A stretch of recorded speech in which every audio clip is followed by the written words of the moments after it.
Let's go. What's up, everybody? Andrew Cooper here, along with Britt, Flinn, no Howard Bender today as we do Alarm Fantasy Football. He will be joining us later in the week. And we wanted to start the show off by letting you guys know some of the plans we have coming up. Big plans. As some of you have noticed, we were able to commandeer this 1 to 3 hour for football. And guess what? We're not giving it back.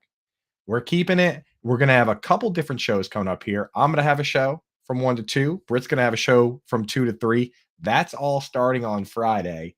For now, we're still going to keep going with, we have lightning round, we have quick out, we have this show, but just know that 1 to 3 on this channel is going to be for football every day, every weekday, and you're going to get one of us. So I figured today we could start this show by talking about us a little bit, just for the people that don't know us. I know we always see some familiar faces in the chat. Scampers, Toronto Dave already in here. But people might not know who we are, Britt. So, Britt, why don't you take a second just to let people know how you got started with fantasy football, what you did before, and just a little bit about your journey. Yeah, so I've always loved football. That was mine and my dad's thing. I remember him like picking me up, Britt, come watch the Cowboys with me. Like, come sit by me on the couch and da da da. Da. And I got very spoiled very early with the '90s iteration of the Cowboys dynasty, and have been waiting on a comeback ever since. But aside from that, my first time playing fantasy football was just because there was somebody who left a league and they needed a last minute replacement. I knew nothing about fantasy football, but I did know enough about football that I was pretty good. And so ended up making it to the finals. I still blame Tony Romo and his back injury for not winning that championship.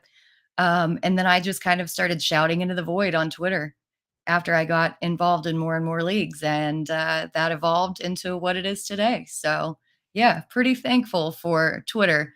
As as bad as things have gotten over there, it did give me my first platform. So, It's funny how that works because my first platform for talking about football was actually Reddit. I would go and I would comment stuff, and then people would be like, "Oh, this should be its own post."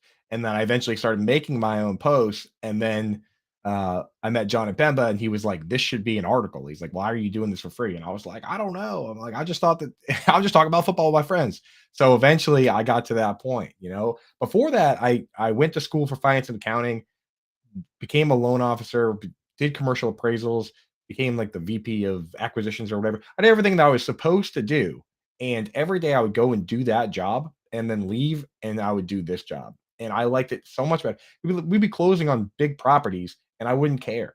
But then somebody would say to me in the DMs, they would say, "Hey, I won my fantasy league and you were a big part of that." And that to me meant more than any of those, any real estate or being a slumlord or whatever. So eventually decided to come and do this full time. So, hey, it's working out great. We got Jack in the chat. We got Toronto Dave. We got Dame Overboard. Britt.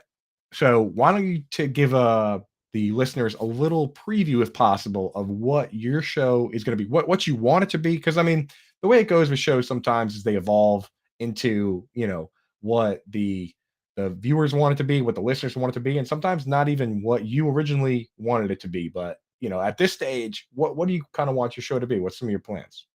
yeah, I think with a lot of these shows, you can basically do a roulette wheel of any kind of fantasy show, and half of them are going to be the same.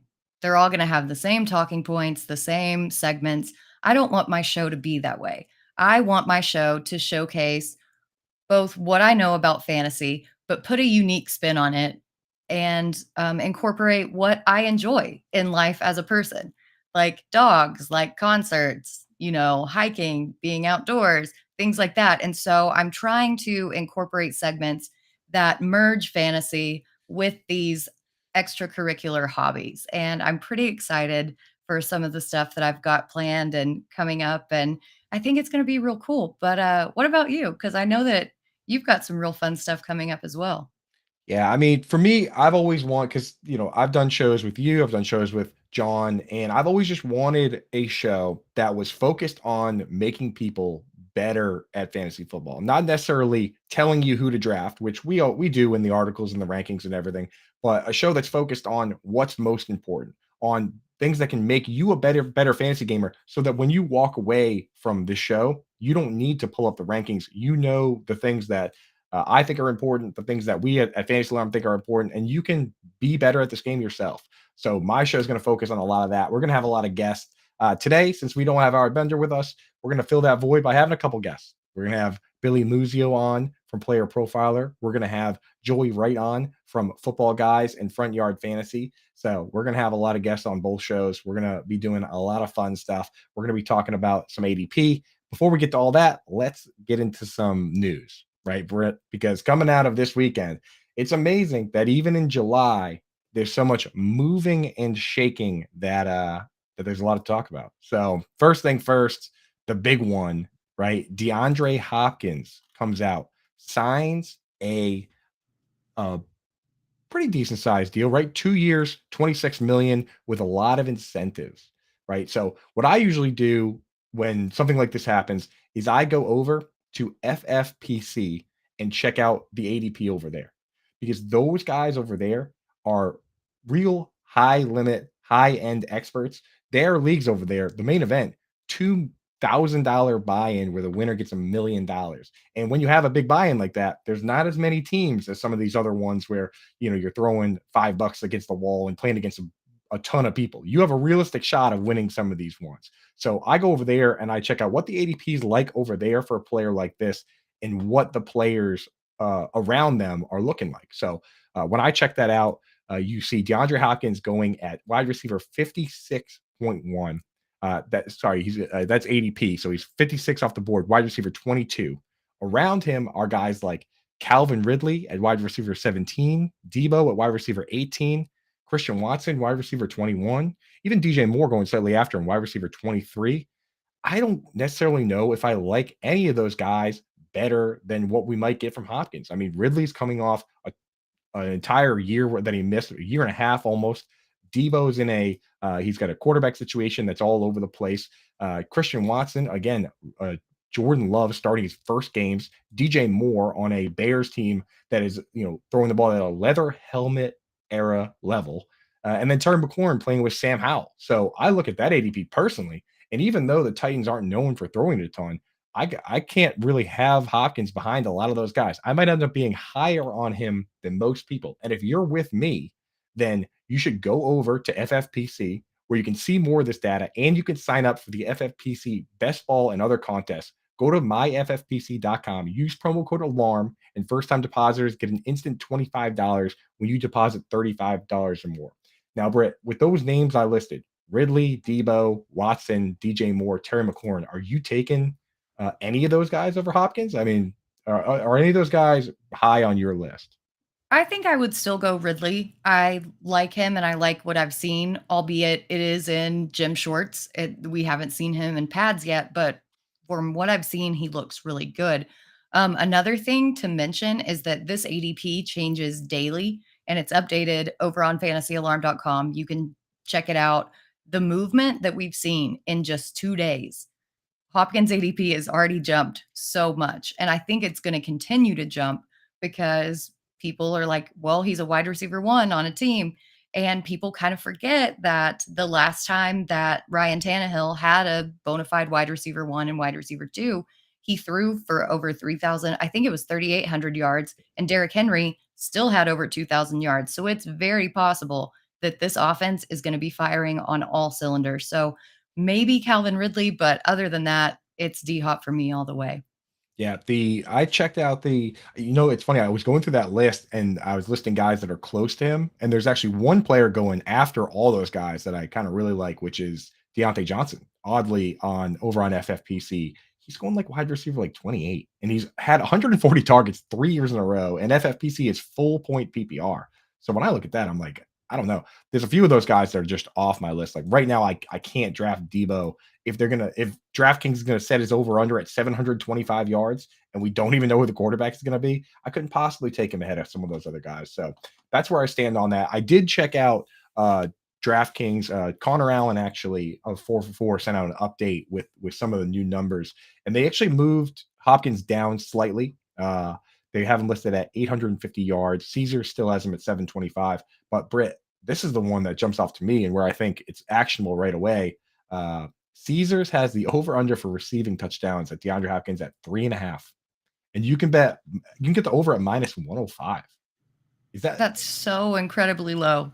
it That's seems so crazy. incredibly low. I think that people are in this mindset that Tennessee is such a run first offense that nobody else can score touchdowns ever.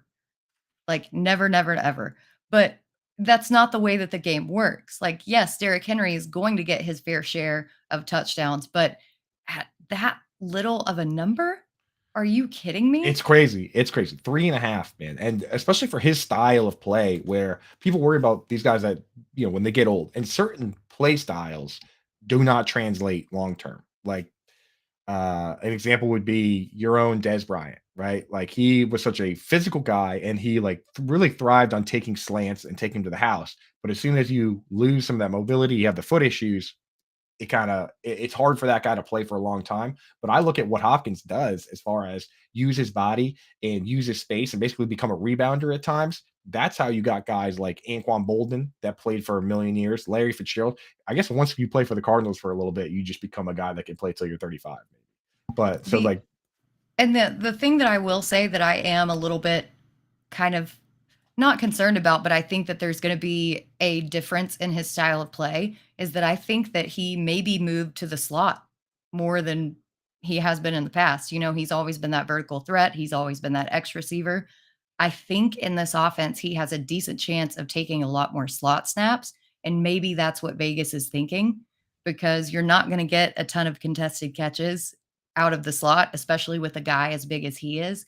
And maybe that's factoring into his low touchdown prop. But I mean, come on, he's DeAndre Hopkins.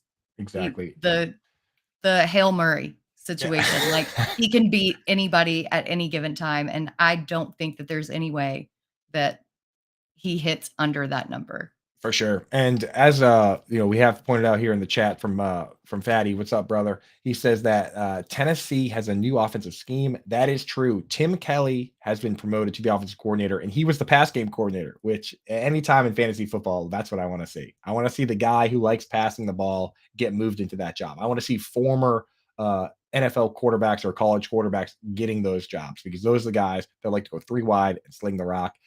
Luckily for us, Howard Bender is going to be coming out with his offensive scheme articles soon. Those are my absolute favorite. It's a must read because it goes through each team every year and he updates what kind of offense it is. Is it West Coast? Is it Erhard Perkins? Is it Air Raid? Is it some other crazy thing that has a funny nickname? Like he goes through, figures the whole thing out, tells you with this scheme, this is where the ball is likely to go and breaks the whole thing down. That's in our draft guide at fantasyalarm.com. That's available now. It's a living draft guide, so you get all the rankings that are up there now. You get all the articles coming out as we move on. My tight end series is going to be in there. All our stuff's going to be in there. So check that out now. But my first impression on when you take the pass game coordinator and you move him up and you go out and you sign DeAndre Hopkins is that this isn't going to be the same offense that just ran it into the ground a million times. So I'm moving up Ryan Tannehill, Britt. Unfortunately, I went early quarterback in the Scott Fish Bowl, and our buddy Jester got a really good discount on Tannehill. Would you be willing to move him? He goes outside the top 20. Would you be willing to move him towards the back end of that top 20, or are you still kind of hesitant on Tannehill? I'm not necessarily hesitant on him. I think that he still has QB2 upside. Definitely a value at where you're getting him or where you got him prior to the signing. But a lot of his QB1 scores were based on his rushing touchdowns. And I don't necessarily know that he still has that ability in him at this time in his career. But that's even better for these pass catchers and for Derrick Henry. If he can still hang out behind that line of scrimmage, if these other guys can pass block for him, I think he's going to be just fine. Just he's obviously not going to be a QB1, but getting him outside the top 32, I mean, that's just a pure steal. Yeah, I'm with you on that. I'm taking him at Tannehill, and I'm putting him in the group where I say I will take him in Superflex. I will take him in best ball, 18 plus round best ball leagues where you have to draft two or three guys, but there's just no need to use a roster spot on him. But you keep an eye on him on the waiver wire, right? Maybe a watch list type guy at best. George in the chat pointing out, there's a Boston boy for you. I was hanging out with him this weekend at the Boston live draft. He's saying Titans' last wide receiver to break 1,100 yards in the season was Drew Bennett in 2004. But My AJ Brown goodness. almost got there, and he missed like 2 or 3 games that season. So I think that that is a little bit skewed. I think that it can happen this season. Yeah, a little skewed, but at the same time, the sentiment that the Titans have not been a passing team, I mean, that's true. So we'll have to see. I think Treylon Burks is going to be okay. The top two guys are usually fine. It's the guys that are third and fourth on the pecking order that get hurt a bit there, and that hurts me because I had a lot of hope in Chigakonkwo. He goes to me. He ends up being on the back burner a little bit now, where we're still holding him in dynasty because we like the talent, but that window for him to be a top two target on the team, he either needs an injury or he needs Hopkins to age out or something to happen on that front. It's kind of like where Dallas Goddard is. I had Chig kind of close to Goddard because Chig could be a top two target on his team. But now that they're both the third target on his team and one of them gets to play with Jalen Hurts versus Ryan Tannehill, it's not as close anymore. We got to adjust to these things. It's unfortunate. But anyway, let's move on. Next news. Another tight end that is a favorite of mine, Evan Ingram, got paid. He got paid the money he deserves. 3 years, $42 million. Great for him personally. For fantasy football, it's kind of mixed bag, but I want to get your opinion on this because with Dynasty, it can be so hard to find guys that are reliable, but it's even harder to find upside. Would you, if let's say you were a somebody who rosters Evan Ingram, would you rather him play out the year with the Jags and then hit free agency, or would you rather that you get the kind of certainty that he's going to be with Trevor Lawrence for a little while and sign this deal? What do you think? What would you prefer if you had him on your Dynasty team? See, I think I would rather just him play this 1 year and then go find somebody else because he's aging. And although we've seen people like Travis Kelce defy those odds, there's an apex that comes with every single position. And the older you get, the more damage that your body takes. You're it's just going to catch up to you. Now that they have Calvin Ridley, now that they have Christian Kirk tied up, even Travis Etienne, who I'm personally off of, but he's still in line for targets. I don't necessarily see that pathway for Evan Ingram getting all of the targets that we need for him to be a week to week fantasy asset.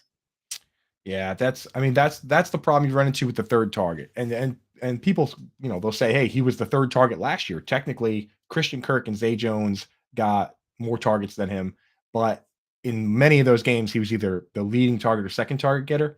What you run into when you're not playing best ball is inconsistency as the third target. There were some games, it was basically I was looking at it when I was doing my rankings and I would say, okay, is someone going to vaporize Zay Jones, which was prone to happen when he played Sauce Gardner, when he played Jeff Okuda, he was completely taken out of those games. In those games, we moved Ingram up. In the other games, we had to look at it and say, okay, well, this might be a Christian Kirk game, might be a Zay Jones game. You can't really trust guys like that from week to week. And now that Ridley is in that Zay Jones role, with Zay Jones moving over to the Marvin Jones role, unfortunately, even as big of an Ingram fan as I am, I have to essentially either fade him at ADP, or if I draft him at ADP, I'm taking a second guy that has just super high risk, high reward upside. So Evan Ingram, great for him to get paid. He deserves it. Hopefully that moves the needle for these tight end contracts moving forward. Because, at tight end and running back, it's been the same story. If you have a good one, franchise tag them because it's the average of the top 5 contracts. And that number is almost always going to be affordable for both positions. I mean, look at tight end, Schultz, Ingram, Gesicki, like even not using Gesicki, 10 mil for a guy like that. Absolutely. And now we see it with running back Britt, with these guys, and even Joe Mixon now taking a pay cut to stay. So another piece of big news from this weekend: Joe Mixon taking less money, not only this year but next year, to be part of this team to build something great. As a Bengals fan, you got to be pumped. As a Joe Mixon dynasty fan, you probably got to be pumped too, right, Britt? Yeah, I think that he probably took a look around and saw all of these running backs still on the free agent market for like months and months and months. And not only that, but the ones threatening to hold out because the running back market is just not a position that people are willing to pay. They're going straight up goodwill on these running back contracts. And if you want to remain in a team that is in contention, which he wants to do, then you're going to have to figure out what you want. Do you want money, which you're probably not going to get even in the free agency market, or do you want to get a championship? And I think that that's where his mindset ended up. He wants to be on a team that has the ability to win a championship before he's aged out of the league. Yeah, and that's honestly, if you look at, I wonder if he maybe spoke to Le'Veon Bell, because he signs this deal, right? And which is essentially just taking less money to stay with the team, to stay with the fans that like him, to stay in a situation that's working well for him, where he has been, honestly, if you look at the points per game number in full PPR, a top 10 back 2 years in a row now. He might have talked to Le'Veon Bell because Le'Veon actually came out and said something this weekend as well. You wonder if maybe he had this heart to heart with guys like Mixon, any of these other guys that are asking, should I hold out? Should I stay? And, he turned around and said, hey, just so you guys know, I never actually apologized to the fans. And Le'Veon said, I'm going to take a moment to apologize to the fans and to a certain degree the organization. Though he didn't quite go as far as to apologize to the Steelers, right? But he apologized to the fans.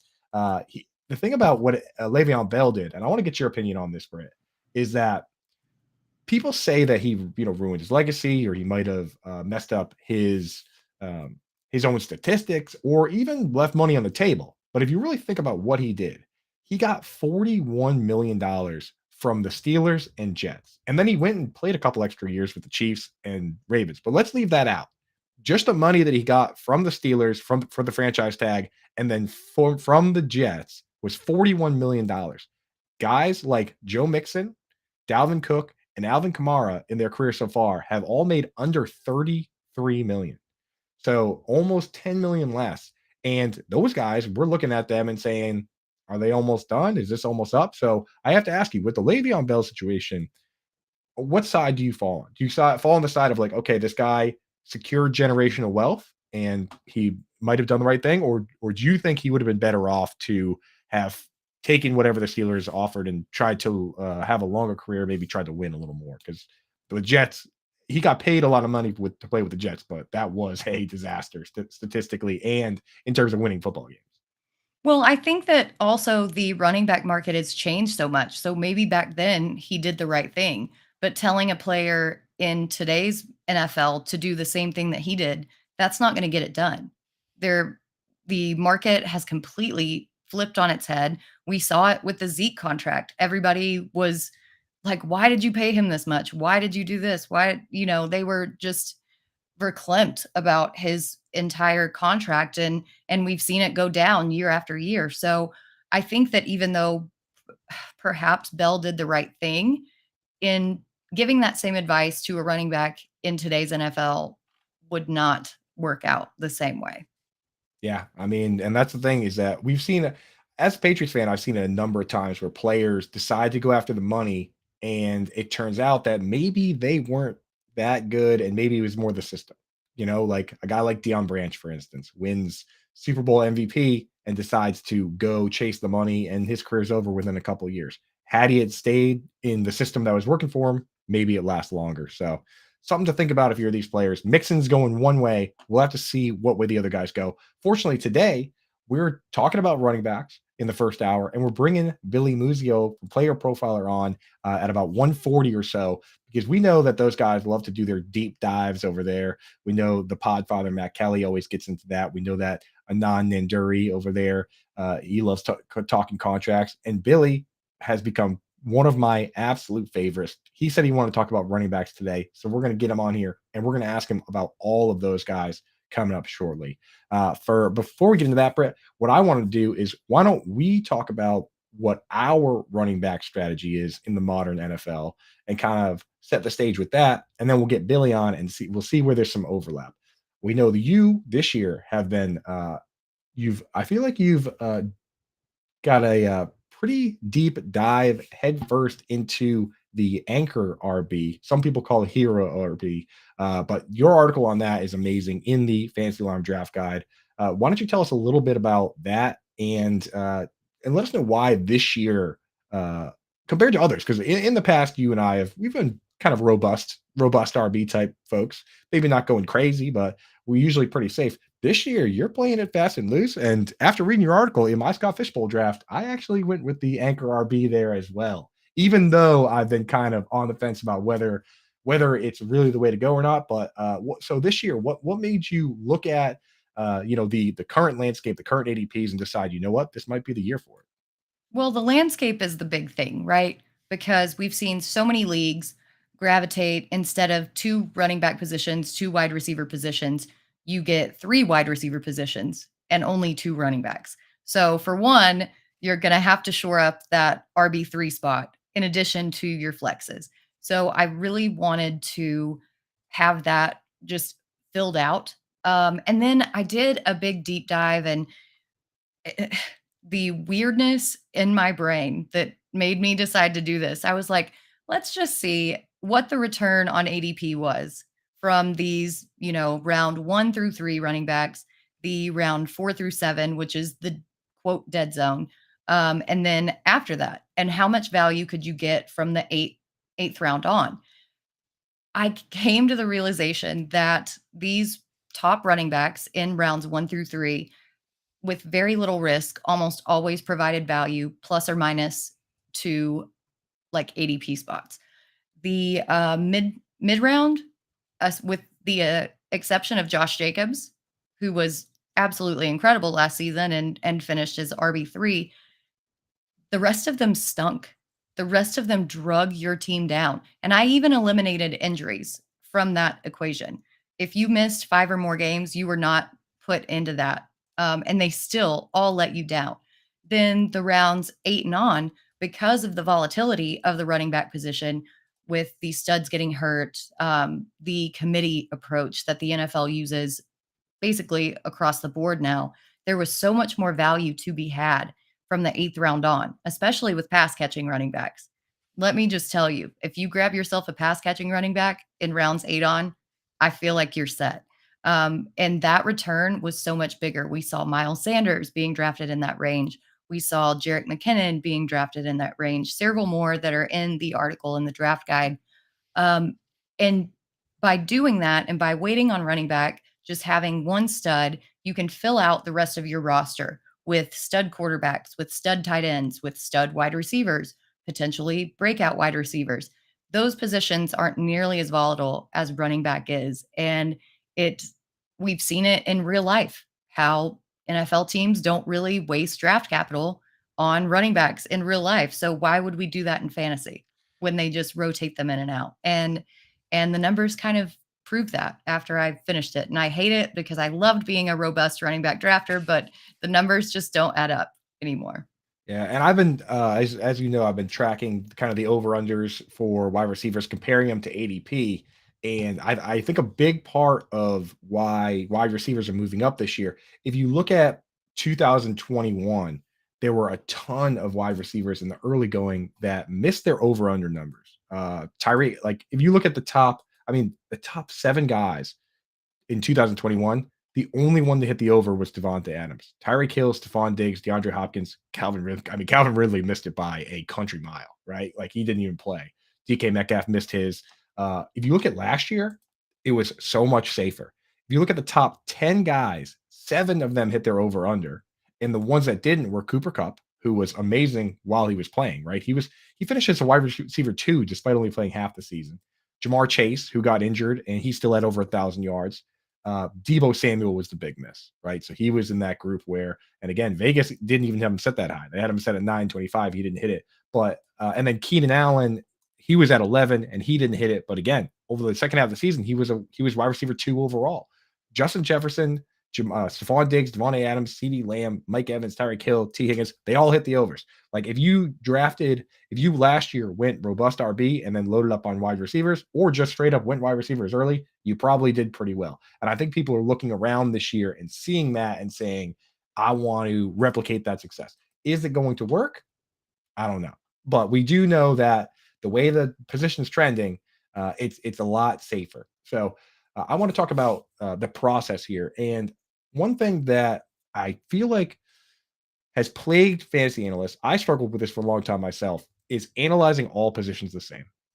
right? We look at a position like wide receiver versus something like tight end, and we know that it shouldn't be analyzed the same, but people try and do it. They try and just say, "Oh, yards per route run," and targets are earned, and this guy should, right? Like that. That's the one that where you look at wide receiver. Of course, that works at wide receiver because every team is going to have three guys out there, and if you're the best one, you're going to get the ball. But that's not how it works at tight end with the different schemes and the blocking and all that.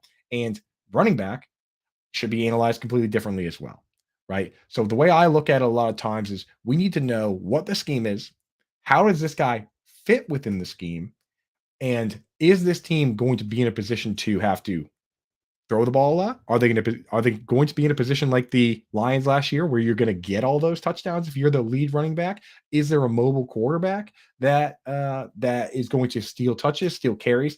These are the things that don't necessarily apply to a wide receiver or when you're analyzing a quarterback, but is actually huge for the running back. So, in your experience, Britt, what are some of the little tricks that you've been using when you're trying to find these later guys, where it's like, okay, we know all the bell cow studs are gone. How do I find a high leverage role here? How do I find something in these later rounds where I can turn around and in my format know that I'm going to get the points that I need for this format?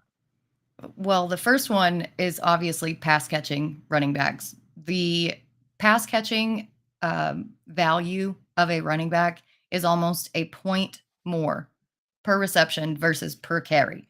And now different leagues have kind of switched that up and tried to make it equal. Like in Scott Fishbowl, for example, you get 0.25 points per carry. So it's kind of evening that out to give the running backs a little bit more level playing ground. But in your average league, that's not something that's going to happen. So I look for the pass catching running backs.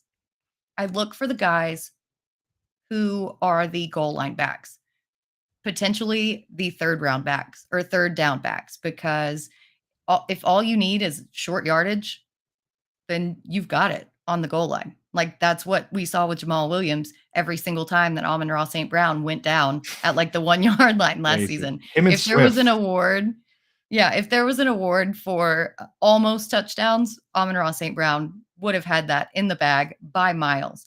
And then I also look at just kind of I look at the offensive line. I want to know what that offensive line looks like and how those limited touches are going to translate. So for Jalen Warren, for example, we know that Najee Harris is the bell cow back in Pittsburgh, but Jalen Warren had almost a 5 yards per carry average. He didn't touch the ball a lot, but when he did, he was very efficient. And that was kind of behind a like makeshift offensive line. So if I'm looking at him this season, I'm looking at him as more of a handcuff, maybe even a sprinkle in like burst out back. There's just so many different things that you can use to analyze. And that's why offensive systems and schemes are so important and why the draft guide offensive system articles are so important to read. It's huge, yeah, and that's the thing is that's why we have those coming up with Howard, and I do the RB questionnaire. We talked about it on the show, where if you go in there and you split it up into roles, right? So some teams, it's just going to say Saquon Barkley across the board. He's the guy, and then Matt Breida is the next guy, and Eric Gray is the next guy, and it doesn't matter as much there because if it's a 2 minute drill in a high leverage situation, it's Saquon. If it's a pass interference in the end zone, you got to send somebody down to slam dunk it. It's Saquon. Other teams, I look at it and say, okay, how is this going to be split up? And then once you do that first and separate it and say, okay, Damian Pierce is the early down back, Devin Singletary is the pass down back. Who is going to benefit the most? Right. Sometimes you got to look at it and say, is this team going to be the Lions? Like David Montgomery, assuming your boy Frank Ragno's toe is all right. Do we have an update on that, Britt? Still no update that I've heard, but I don't know. I think he'll be all right. All right. Well, yeah, you got the Arkansas Train Connect. Training camp is going to be very important to Yes. watch that. If he's out there every day, and there's no limitations and everything, and the beat writers are saying that he's fine, then I'm not worried about it. But if that turf toe can be tough, so we'll have to see on that. But a team like that, I look at David Montgomery and I'm like, yeah, give me that. That team's probably going to score a lot of touchdowns, just like they did last year. Is he going to have 17? No, obviously not. Like eh, you can't just take those touchdowns and give them to him. But Jared Goff doesn't take it himself. Jahmyr Gibbs is a rookie, so I think David Montgomery should be fine in that aspect. Some of these other teams, you look at the Cardinals or the Texans, those teams are set to be so bad. How many rushing touchdowns can we really give to them? So I'm with you, Britt, on the passing down backs. I want to ask you about a couple of them here. So again, once again, like I talked about earlier in the show, what I do at this time of year when it's July is I pull up the FFPC. That is a site where these guys are taking it pretty seriously. This is a real home for high stakes gamers. I mean, you can play games from as little as 5 up to $5,000 there. And the main slate where you win $1 million is 2 grand. So I at this stage I trust that ADP. When we get a little closer, maybe you go to the platform you're playing on and check that one. But I don't trust that ADP until those drafts start happening. Right now, though, with the high stakes drafts, that's what I trust. So I went through their data over at FPC and I pulled some later round guys, some of them that I know you like, but there's a few of them that are kind of in the same space. So you have Antonio Gibson going around ADP 100, round 9, and Samaje Perine also going around 9. A little later on, you got Devin A. Chain going around 11, Jerick McKinnon also going around 11. Then a little deeper, Tank Bigsby goes in 12th, 13th round, Devin Singletary 13th round. These are all pass catching backs. They're all sharp players. If those ADPs jump out to you and you say, oh my God, you can get Devin Singletary in the 13th round, then you should go over to FFPC and go to myffpc.com. Use promo code ALARM, and first time depositors will get an instant $25 when you deposit 35 or more. You can get in on best ball, get in on any other contest they have going on right now. It is an awesome place to play, and it really is a home for high stakes gamers. That's why I use the ADP. But Britt, let me ask you. So, like, you're in the 9th round. I know you love both of these players, ADP 100 and ADP 102. So you got to make a choice. Are you going Antonio Gibson, your boy, or Samaje Perine, who you've also talked up pretty heavily? This is such a hard question to answer because in so many drafts, I've ended up getting both of them. Um, Right. and I think that they're like my twins and my favorite children. I can't pick my favorite. Sweet Um, angels. yeah. I think though I'm gonna have to go Antonio Gibson out of the two of them, just because when Javonte Williams comes back, we've seen him excel as a pass catcher as well. We don't exactly know what the role going forward in Sean Payton's offense is going to be. And I think that Antonio Gibson is going to be there as the solidified pass catching back for the entire season. So there's just a little bit more security with going with Gibson there. Right, yeah, especially I think that's the tiebreaker for these type contests. Like, if you're gonna play the main event and try and win the big money, you do care more about the end of the season, so, yeah, Gibson a little safer there. What about the other ones? We got, Devon Achane, obviously crazy speed, and then Jerick McKinnon, who quietly amassed a huge number of receptions, was essentially, on a per game basis, an RB1. Uh, are you and they're both going around 11 picks 122 and 123 in these sharp leagues over on FFPC. Got to pick one, Britt. I think I'm going Jarek McKinnon still. I know that he's a little bit older. I know that Eric Bieniemy is now gone, but the Miami backfield, especially with the Dalvin Cook situation still hanging over everything, like he actually might get signed. And if he gets signed, then A Chain's value is toast. So I would rather go with the guy who I think is still going to get a ton of the targets. And then you look around at Kansas City's wide receiving room. There's a bunch of smaller slot guys. They don't really have the big, explosive X receiver. And so I think a lot of those targets are still going to go to McKinnon. I just took McKinnon in the Scott Fishbowl, so I'm glad that was your answer on that one. All right, last one, and then we're gonna bring in our buddy Billy Muzio over from Player Profiler. We're gonna have him pop in here at 140. So last one here, you can go Tank Bigsby in round 12 or Devin Singletary round 13, and it's close enough that again, once you get to this range of the draft, you got to pick your guy. Odds are good that if you take one, you don't get the other. So pick one of these two, Tank or Singletary. So I'm actually going tank. I'm avoiding my own advice here because I know that Singletary is the pass catching back out of the two, but we saw it last year with Jermichael Hasty. ETN didn't get those goal line carries. It was Jermichael Hasty. And I think that Bigsby fills into that role this year. And he really excelled in college on a pretty bad Auburn team. I think that there's a lot more to him than we're seeing. And again, we'll know more as training camp goes on. Um, Stay tuned to my training camp battle article because I'm going to be updating that all day, every day, as soon as training camp starts in the Fantasy Alarm Draft Guide. But at this point, on the better offense, I lean Bigsby. Well, I gotta say, Britt, I took Devin Singletary in the Scott Fish Bowl over Tank Bigsby, so I'm mad at you, and because of that, I'm bringing on Billy Muzio, and hopefully he agrees with me, or else I'll be mad at him. So let's get our special guest on here and find out what he does at running back, and find out how much he likes my Scott Fish Bowl team and how much he likes me. Billy, what's up, brother? Always good to talk to you, man. How you doing today? Good, guys. Thanks for having me on. Appreciate the invites. Just got back from vacation, ready to just jump back into the swing of things. Oh, where'd you go on vacation? I was on vacation last week at a golf tournament. So went down, picked up my buddy, flew down to pick him up in California, flew back, and then we played golf for about 4 days. So got a lot of sun, drank a lot of whiskey, but back in the swing of things, ready to talk some football. Attaboy, dude. That's nice. You gotta go and hang with the boys every once in a while, swing some clubs, man. That's So right. that's good, dude. And we got you on. We're talking running back philosophy. We laid out some of our stuff. I've told you, made it pretty clear that I love what you guys do over at Player Profile. You guys have a great group. I use your database all the time. I love the quick and easy screenshot thing with the workout metrics. So I Yeah. can just be it's so hard to sit there and explain an article like, hey, this guy's big and strong. It's so much easier just to post a picture that has like a little chart and it says like I'm like 94th percentile. Is that good? Like everybody shut up.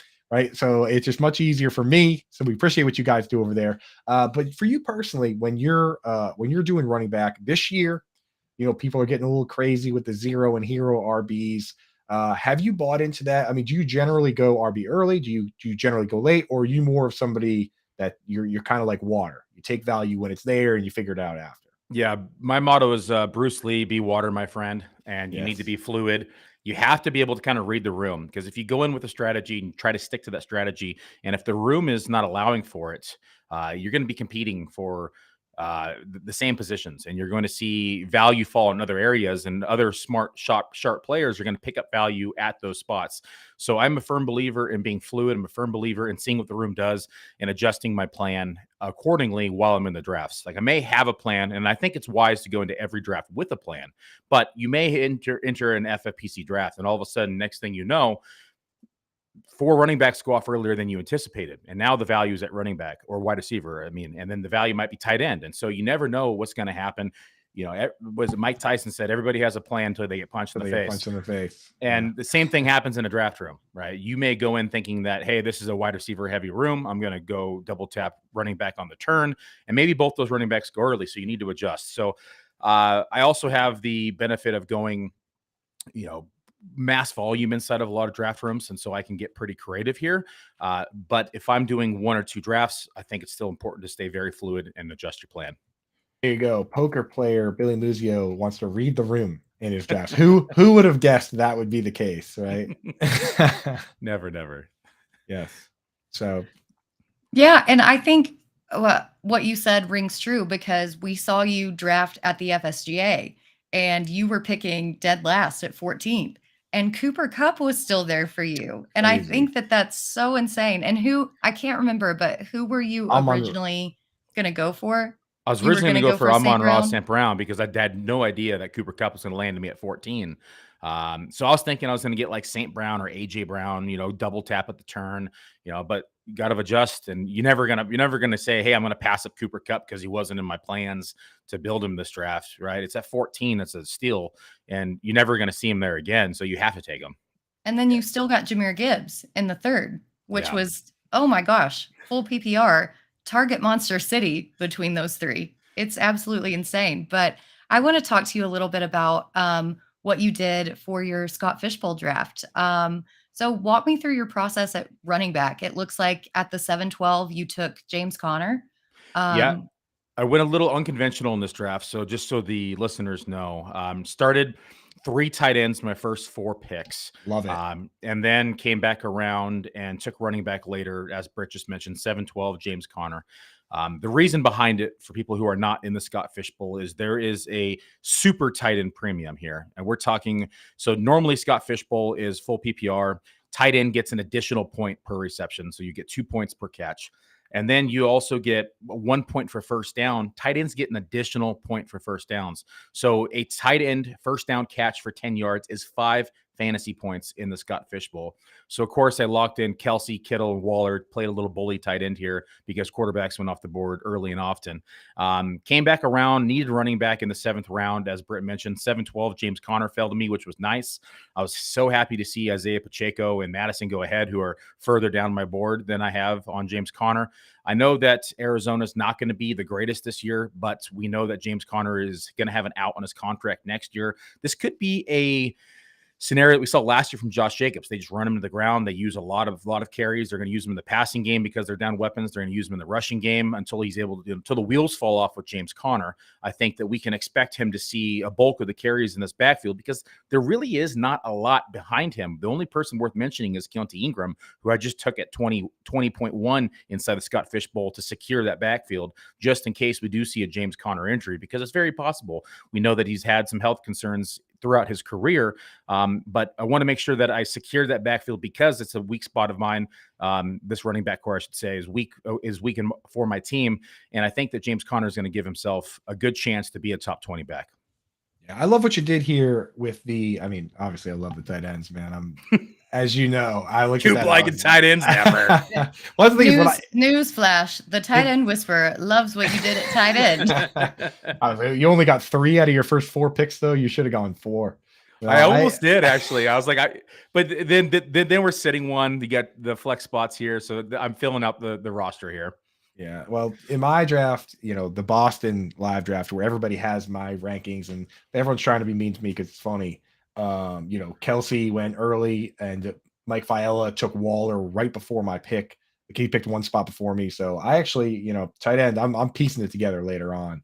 Nobody was letting me have fun in my draft. So glad to see one of us got to take advantage of the settings there. I mean, that's crazy. Darren Waller in the 4th round it's magical in this format because he could lead that team in targets, right? And he will lead the team in targets. He will lead the team in targets. His points are worth double. Like if you really think about it, like Jalen Hyatt is, he's a rookie, but it could be interesting. Wanda Robinson's interesting, but he's coming off a knee injury. So it's like, Sterling Shepard can never stay healthy. It really is looking like it's shaping up pretty good for Waller.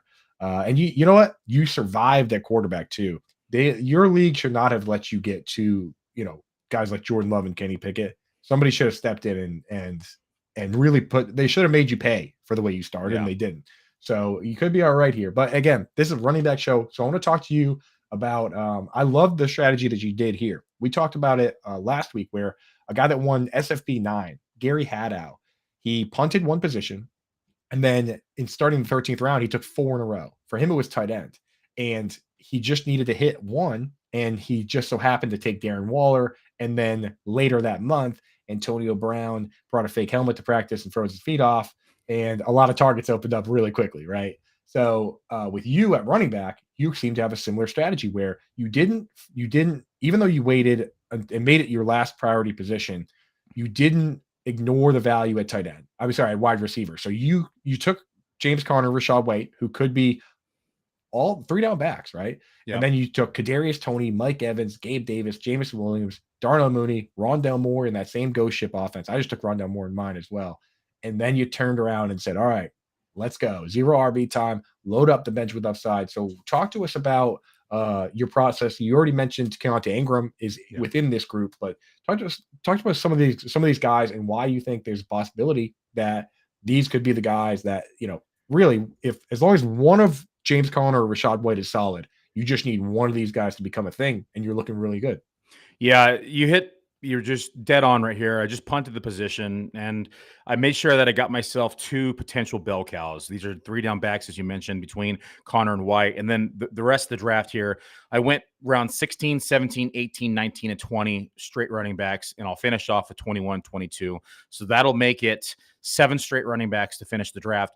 and I'm going to just shoot for pure upside here. I'm looking for players that have a potential to move into a starting spot. Should there be an injury? Should they maybe perform better in camp?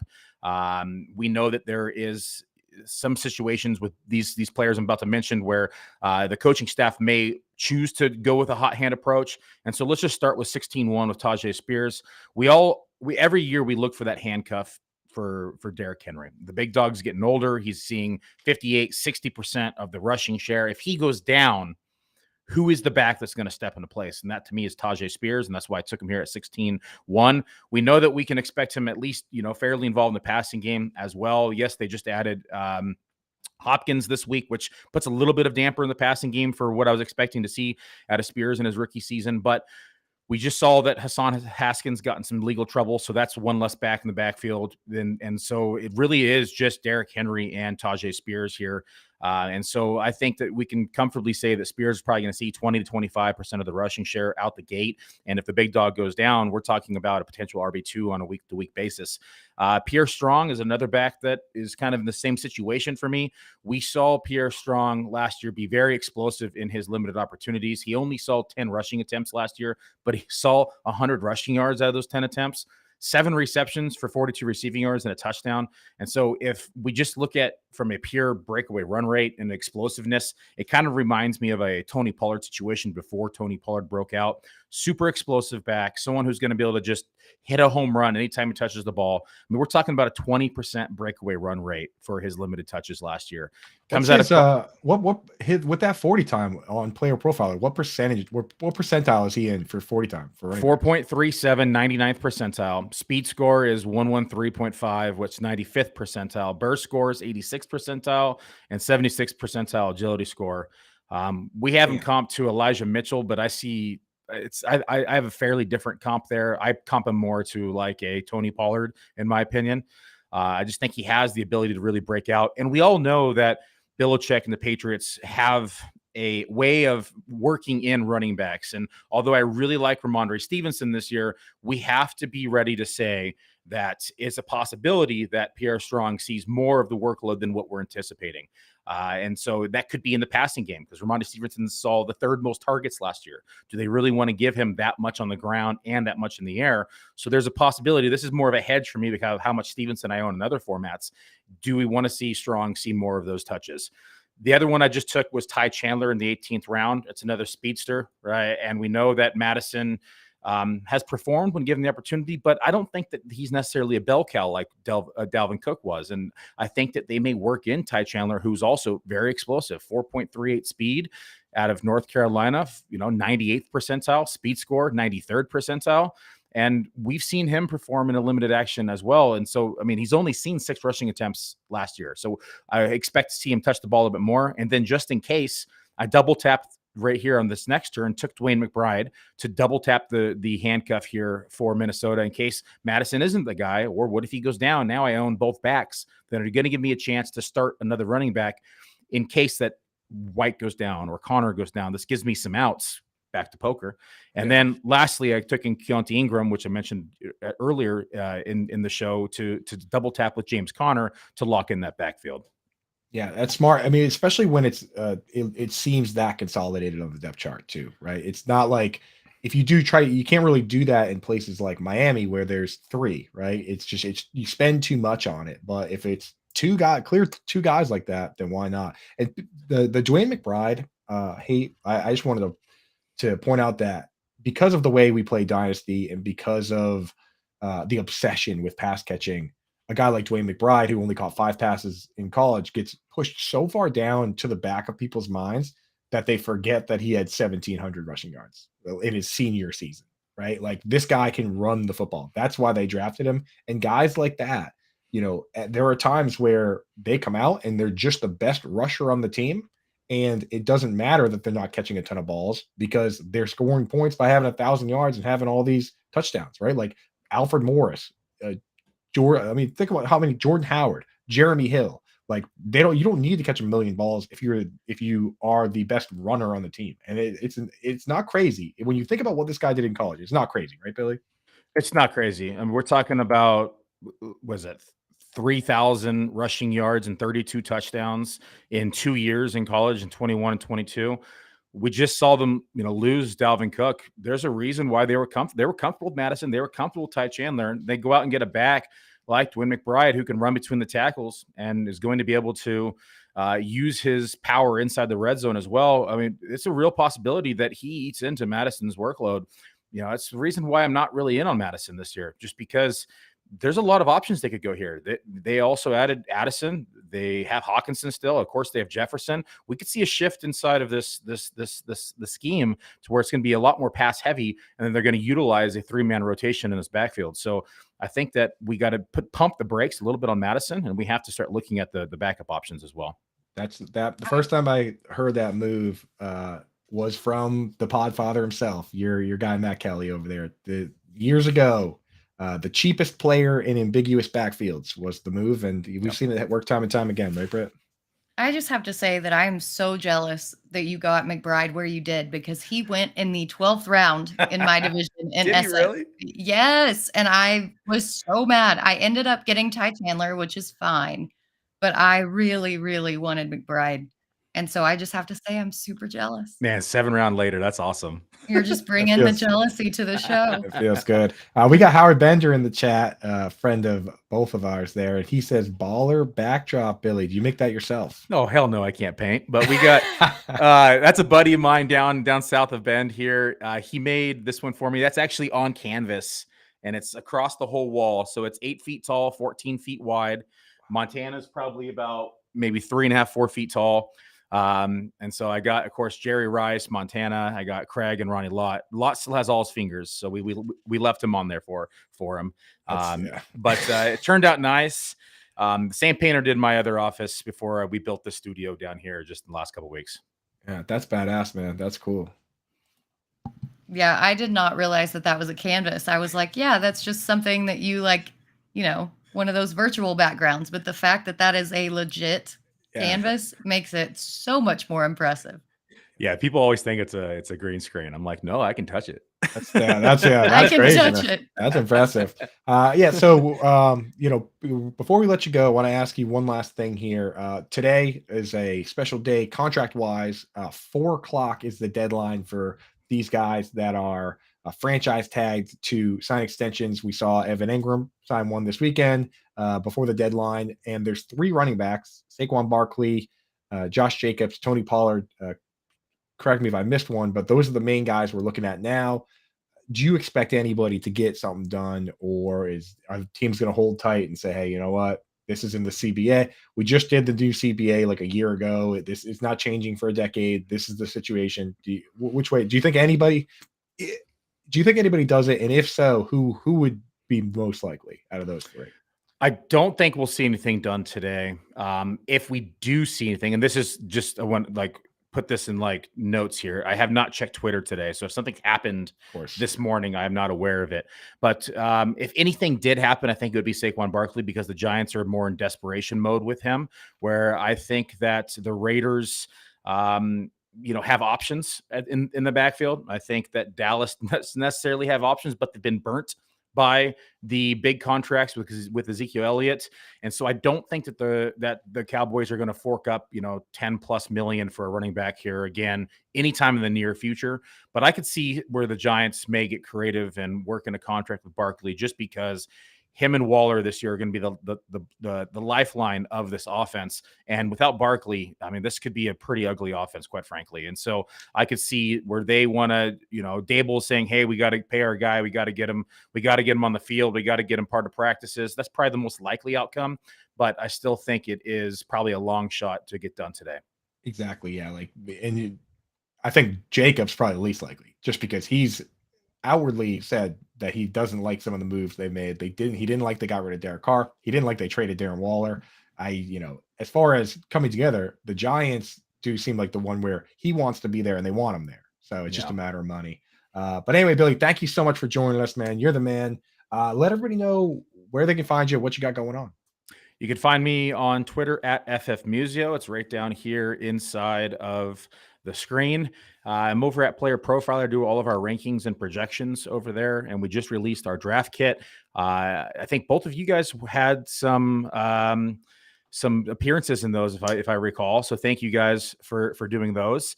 That is released, and that is a behemoth when we release that. It's 300 player takes. There's written content in all 300 takes. I got the analyst cheat sheets out there for various formats. I just got up 2 analyst cheat sheets in there. So that's a huge one to always get out every year, and you can get that over at Player Profiler. Awesome, Billy. You're the man, brother. Thank you so much for joining us, dude. Thanks for having me on. I appreciate it. Nice seeing you. Thank you. Go pet that poster for me. Oh, yeah. It's it's real. I was like, nah, that's a green screen. He's just messing with us. No, you can touch it. So it is real. All right, Billy. Thank you, man. Take it easy. See you guys. Bye-bye. So Billy, he's in, he's out. Coming up, we're going to have Britt got a couple games for us to play. Snack or Wack, one that I'm looking forward to playing. But then we're going to take a look at some coaching systems, some different personnel groupings. We're also going to have Joey Wright join us from Front Yard Fantasy and from Football Guys. So stick with us. We're going to hear something real quick from our guys over at FFPC, and then we'll be right back with all that. Breece Hall right now, and I've talked to plenty of high-stakes players, I'm sure you have too, Kev. Had Hall not torn his ACL last year, he might have been the 101 in drafts this year. That's how good he was looking last year, and obviously with the addition of Aaron Rodgers. At the 305, running back 11 behind Derrick Henry and Ramondre Stevenson, right ahead of Jahmyr Gibbs and Najee Harris. Your thoughts on him as a mid-third round pick? How have you been attacking him? Have you been getting him at that spot so far this year? Yeah, if I start out with 2 wide receivers, Breece Hall is right at the top of the queue coming into the third. If I knew he'd be healthy for week 1, I was still a little. Well, he'd be going higher than the mid third. Right. He certainly may go 101 or RB1 at least. Yeah. But I don't think we know that even if he's healthy in spring and the summer. Mm-hmm. I still like if I'm running a team, if I'm the coach, I'm bringing him back slow.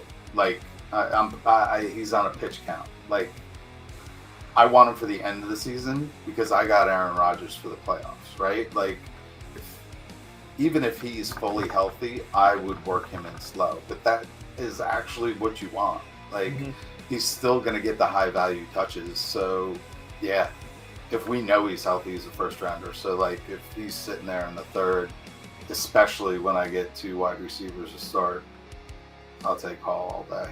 Yeah, it almost makes you think that the uncertainty with Breece Hall has made him unfairly fall too far, right? Like right. Because we're talking about the team here in June. They're still hoping that he's ready for week 1. This is not, oh, we'll see what happens. Oh, we're taking it day by day. Oh, we're liking how he's coming along. No, they still think by week 1. And the fact that we have that timeline, I think, maybe bumps him up, especially as the drafting season gets deeper and deeper here in July and August. Maybe we start seeing him go up the boards as well.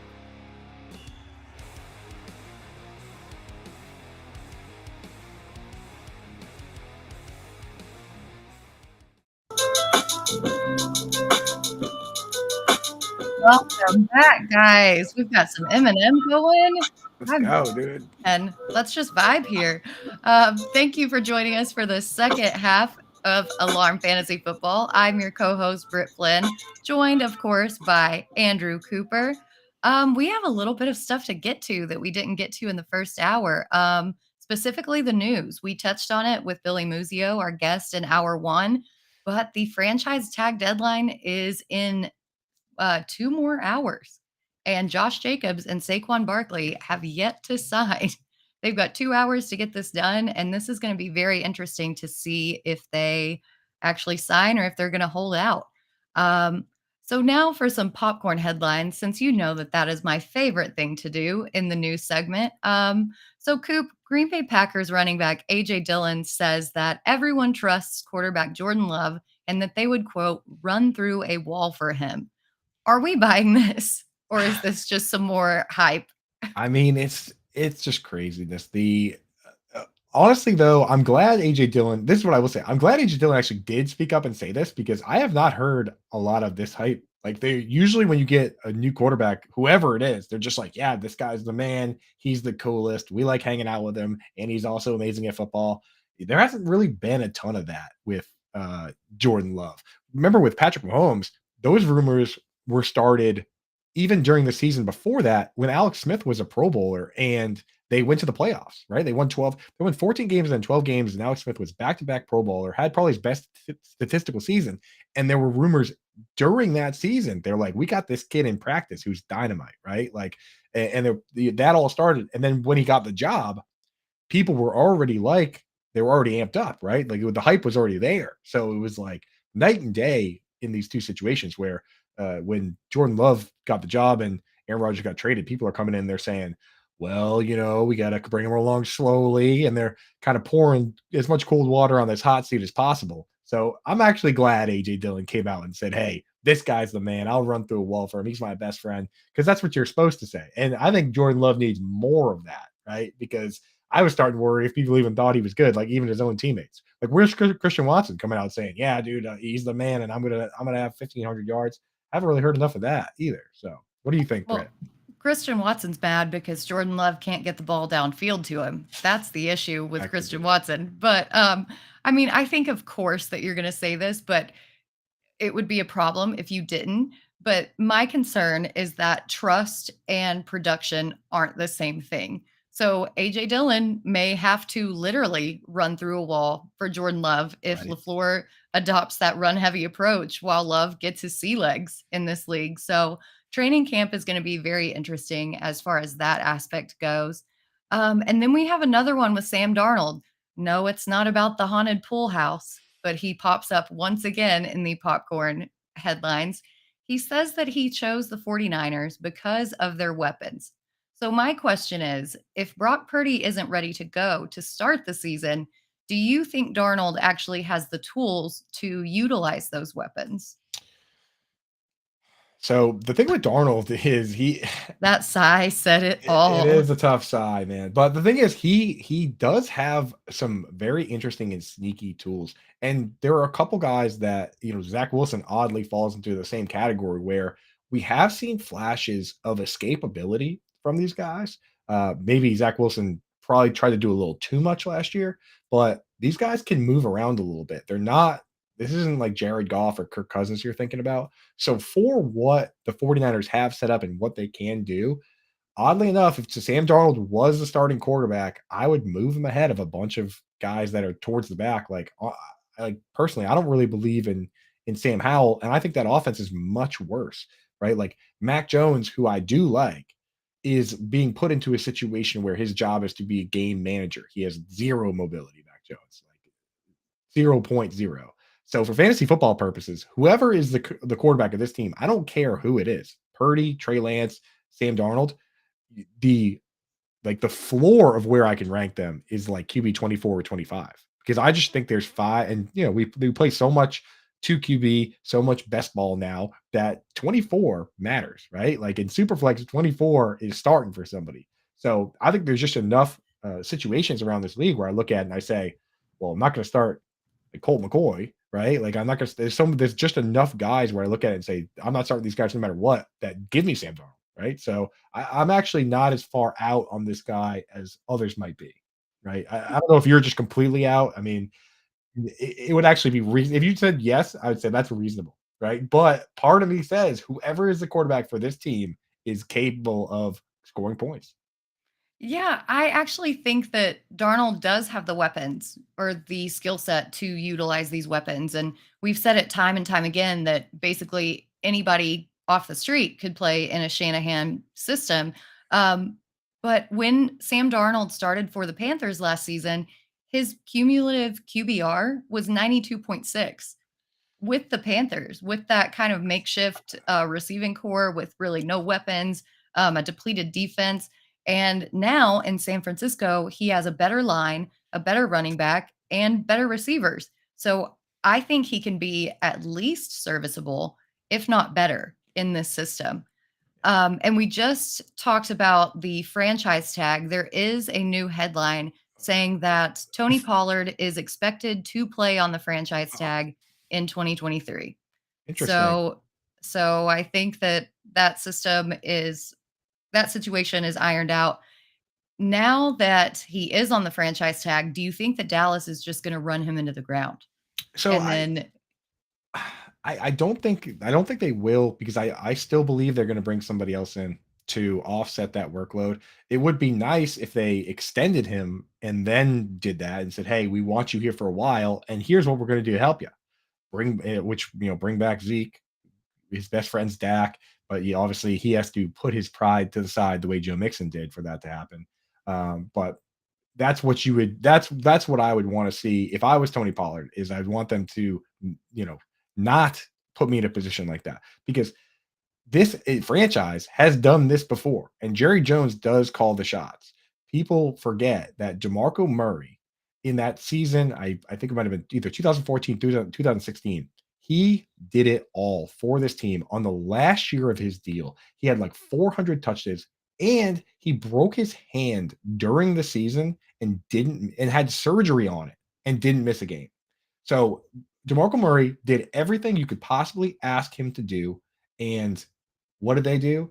They turned around and said, you're all beat up now. We're not going to pay you. And then he had to go to the Eagles and the Titans, and his career was basically over. He basically had an entire running back career in one season for the Cowboys. So if I'm Tony Pollard and I see what just happened to Zeke, and now they're putting me on this 1-year deal, like, obviously you have to play your hardest. It's football. You get hurt if you go easy, but I would look for some sort of good faith move by this team to not just run me 100 times, a million times into the ground, because the league is too smart now.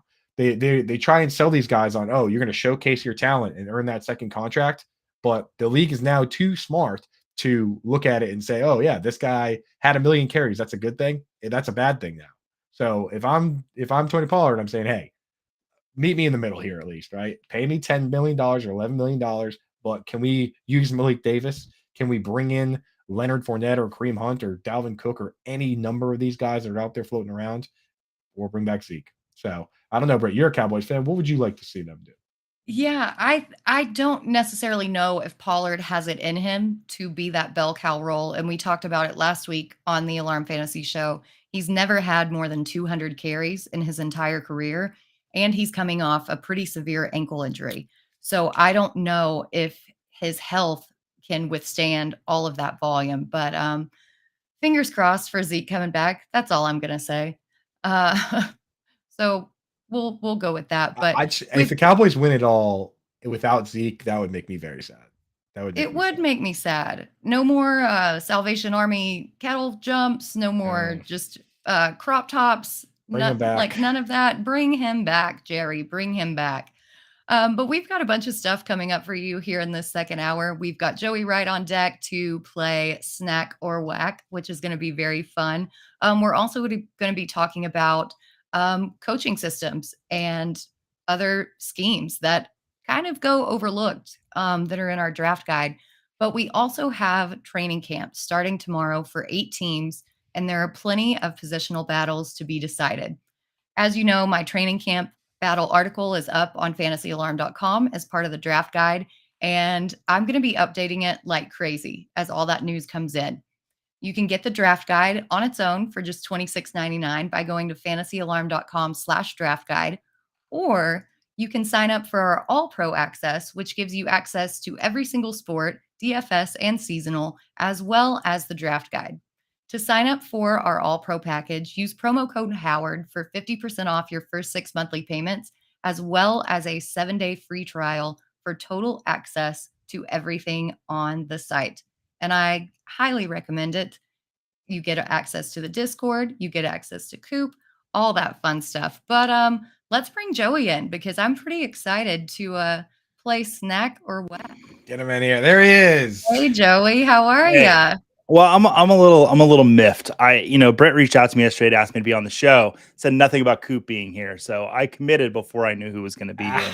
My arch nemesis. I know. Not really, though. We love each other. Not really. Well, that's the thing. That I talked to. I have a video on my Twitter where I talked to Mike Viella about this, And I feel like sometimes people that see us, on shows or arguing on Twitter, they don't realize that when you have friends like this, the rule is you're allowed to be mean on Twitter and on shows, but only to your good friends, right? Yes, So this is true. This is true. yes, everyone's got those friends at home where it's all good fun. That's the most fun. So we like to have fun with you, Joey, and I'm glad you're on here. And you're with football guys, but you're also deeply with the front yard fantasy guys that we love. How about that rebrand, man? That is sharp. Isn't it beautiful? I love that, dude. They know I can't keep a secret, so they just told me this morning about it. No. We've known for a while. They knew you would have really ruined excited. it. Yeah, like Joey's gonna run it if we that say was anything. smart. Yeah. Oh man, I saw that. I was like, that is perfect. You know what's this is how good it is that I had to think to remember what the old one was. And then I realized it was like the red, right? I'm like, that's how good this one is. I was like, immediately saw it. And I was like, that's front yard fantasy. That's what I don't even know what this is it. That's it right there. So good job with that. That's very cool. Thank you. I literally did nothing to contribute to it except just look beautiful. But no, it's really exciting. It's really exciting. But I'm excited to be here. Yeah, we're excited to have you. This is going to be super fun. So snack or whack, the way that I have this visualized in my head is I want to talk about some polarizing fantasy players. We've all been out in the Twitter streets. We've seen the discourse about these specific players. And I want to know if you think that these players have delicious upside or if their fantasy value is whack. But to start off as kind of an icebreaker, I want to know Joey's favorite snack and then one that he thinks is overrated and whack. I was told I was not allowed to say my wife is my favorite snack, so I'm gonna have to go for my second favorite snack, which would be yogurt raisins. I've got kids, and my discovery of loving yogurt raisins is one of my favorite things about being a father. They don't ever really ever get to eat them because I'm the one that gobbling them down. Just loves me some the white yogurt raisins. Delicious. Yogurt raisins. I don't know if I've had yogurt raisins. Go to your local supermarket. I'm sure they have them. Is it like you just put raisins in yogurt? Like it's like wet? I don't. No. It's like a hard yogurt. Like they dip them in yogurt, and then I guess it just kind of like. Oh, that sounds pretty gross. I really want to know how they make them. They sit out in the kind of delicious. They put them in the sun, dude. That sounds terrible, dude. Well, they put the raisins in the sun first. You take yogurt, you put it in the sun, and then you feed it to your kids. That sounds great, dude. Gets a little moldy, and then But okay, so my whack one is that warm yogurt. Sun-baked yogurt. What's your favorite snack? Honestly, my favorite is beef jerky. Man, I love it on a good road trip. Although it does, depending on the one you can, it's not that cool to eat it on like a plane or in a car with people. But there's just so many different kinds, like a nice pepper or spicy beef jerky. That's my favorite one. And while I'm up, I'll get my whack one out of the way. It's not Joey's. I'm going to actually try that, whatever that is, the yogurt raisins. But honestly, overrated. So I want to make sure that no one gets this misconstrued because I really love soft pretzels. Soft pretzels are good. Hard pretzels are highly overrated. And the thing about the hard pretzels is everything else associated with them is far better than the pretzels. Like people are like, oh, you don't like them in hummus? I'm like, yeah, I like hummus. But it's like you can dip a million things in hummus. Right? Or people are like, oh, what about like those like candies that have pretzel in them? I'm like, dude, the candy is the best part. Like the pretzel is just an annoying dry part of the process. But it's always, and that's how I know that it's not the pretzels, because people are always like, oh, well, I like them with honey. I'm like, yeah, I like honey too. But pretzels are just, I think it's the worst vessel for delivery of better ingredients. So pretzels, right. I see that you guys might be disagreeing with that. I was going to say, even though I disagree, I need to find Joey's whack snack. My whack snack, I'll shout out our buddy Scott Fish. Like we both hate pickles. I don't get it. Really? Yeah. Whenever I curse in my household, the new thing, we used to have a swear jar, but then I started losing money. Now my daughters make me eat a little pickle, and it's like I've honestly cleaned up my act because they're so disgusting. Oh my goodness. Yeah, I hate pickles. I love pickles. Pickles are great, dude.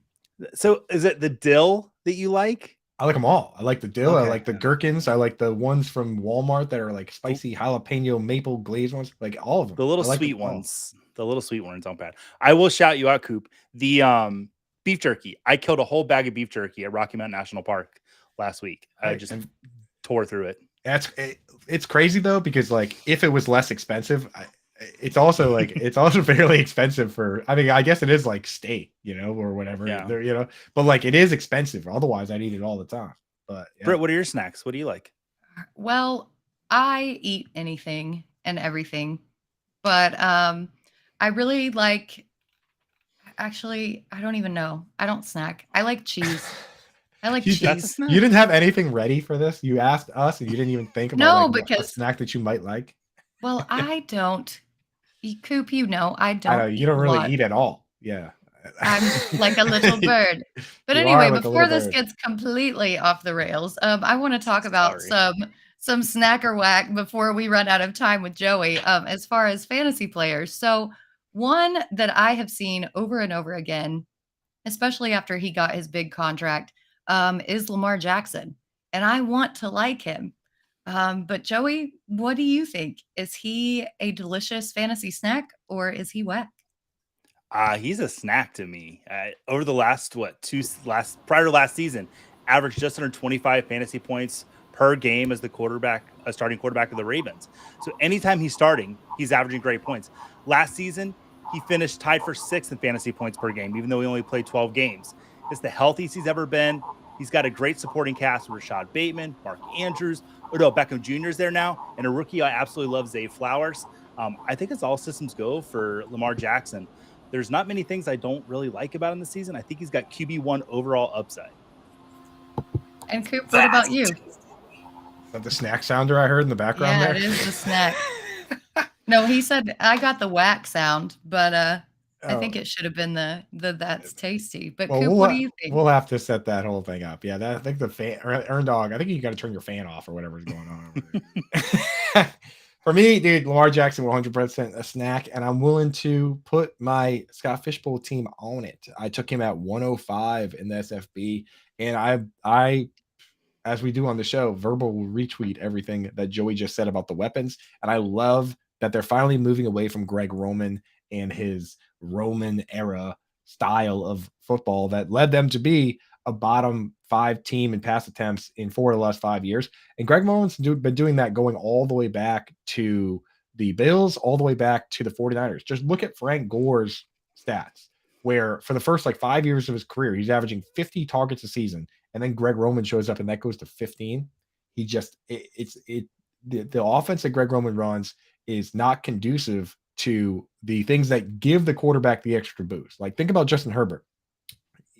He had the 3rd highest passing yard total last year of any quarterback because the run game is kind of the extension of the pass game, right? Austin Eckler, all those little dump downs that are carries for other players, he gets all those points too.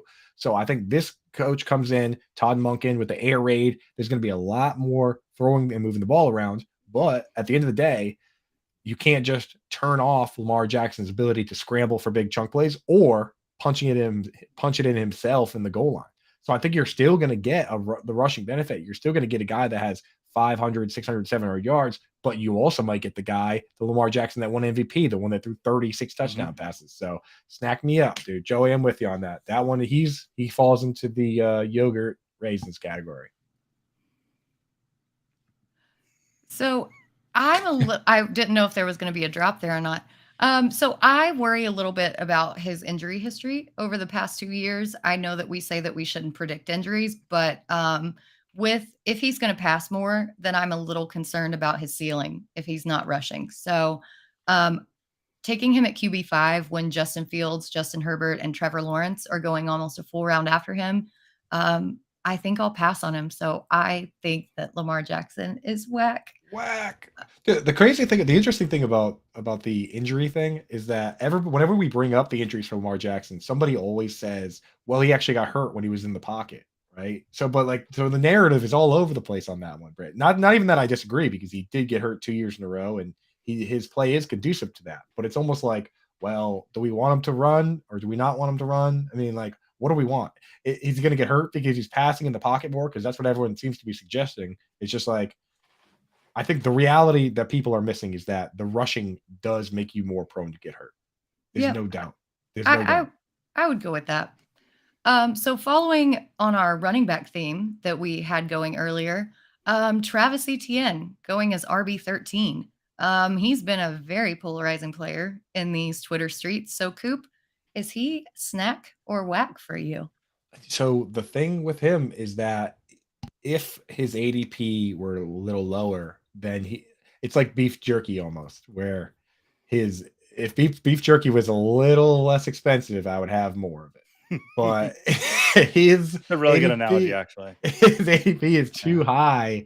So I actually have to put him in that whack category, where I look at it and I'm like, if he were beef jerky, I'd pay. But I just worry that he really struggled in the aspect that nobody seems to care about except us in the fantasy analyst world, where we say, can this guy pass block and can he get on the field for those plays?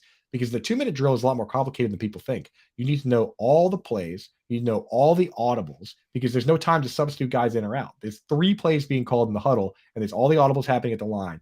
And if you can't protect the quarterback in those situations, then you can't be part of that. Last year, JaMychal Hasty, the veteran, was the guy that was part of that. He earned that job. When it was 2-minute drill situations, he was the guy. So that's what scares me.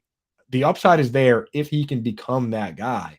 But if JaMychal Hasty or Tank Bigsby takes that particular role, that's a very high leverage part of the game that, that Saquon Barkley and Najee Harris and Austin Eckler, they're getting 40 of their receptions from that one part of the game, right?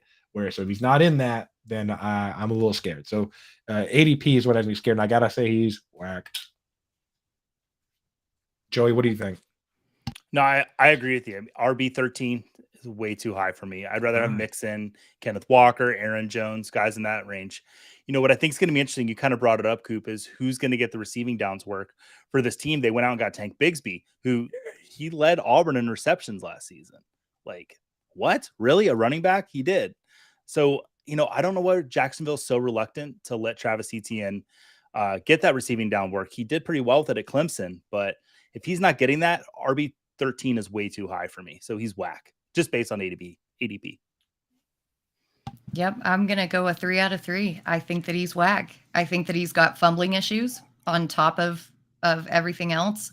Spending third round draft capital on a running back when we've seen time and time again that running backs are not super valued in this league.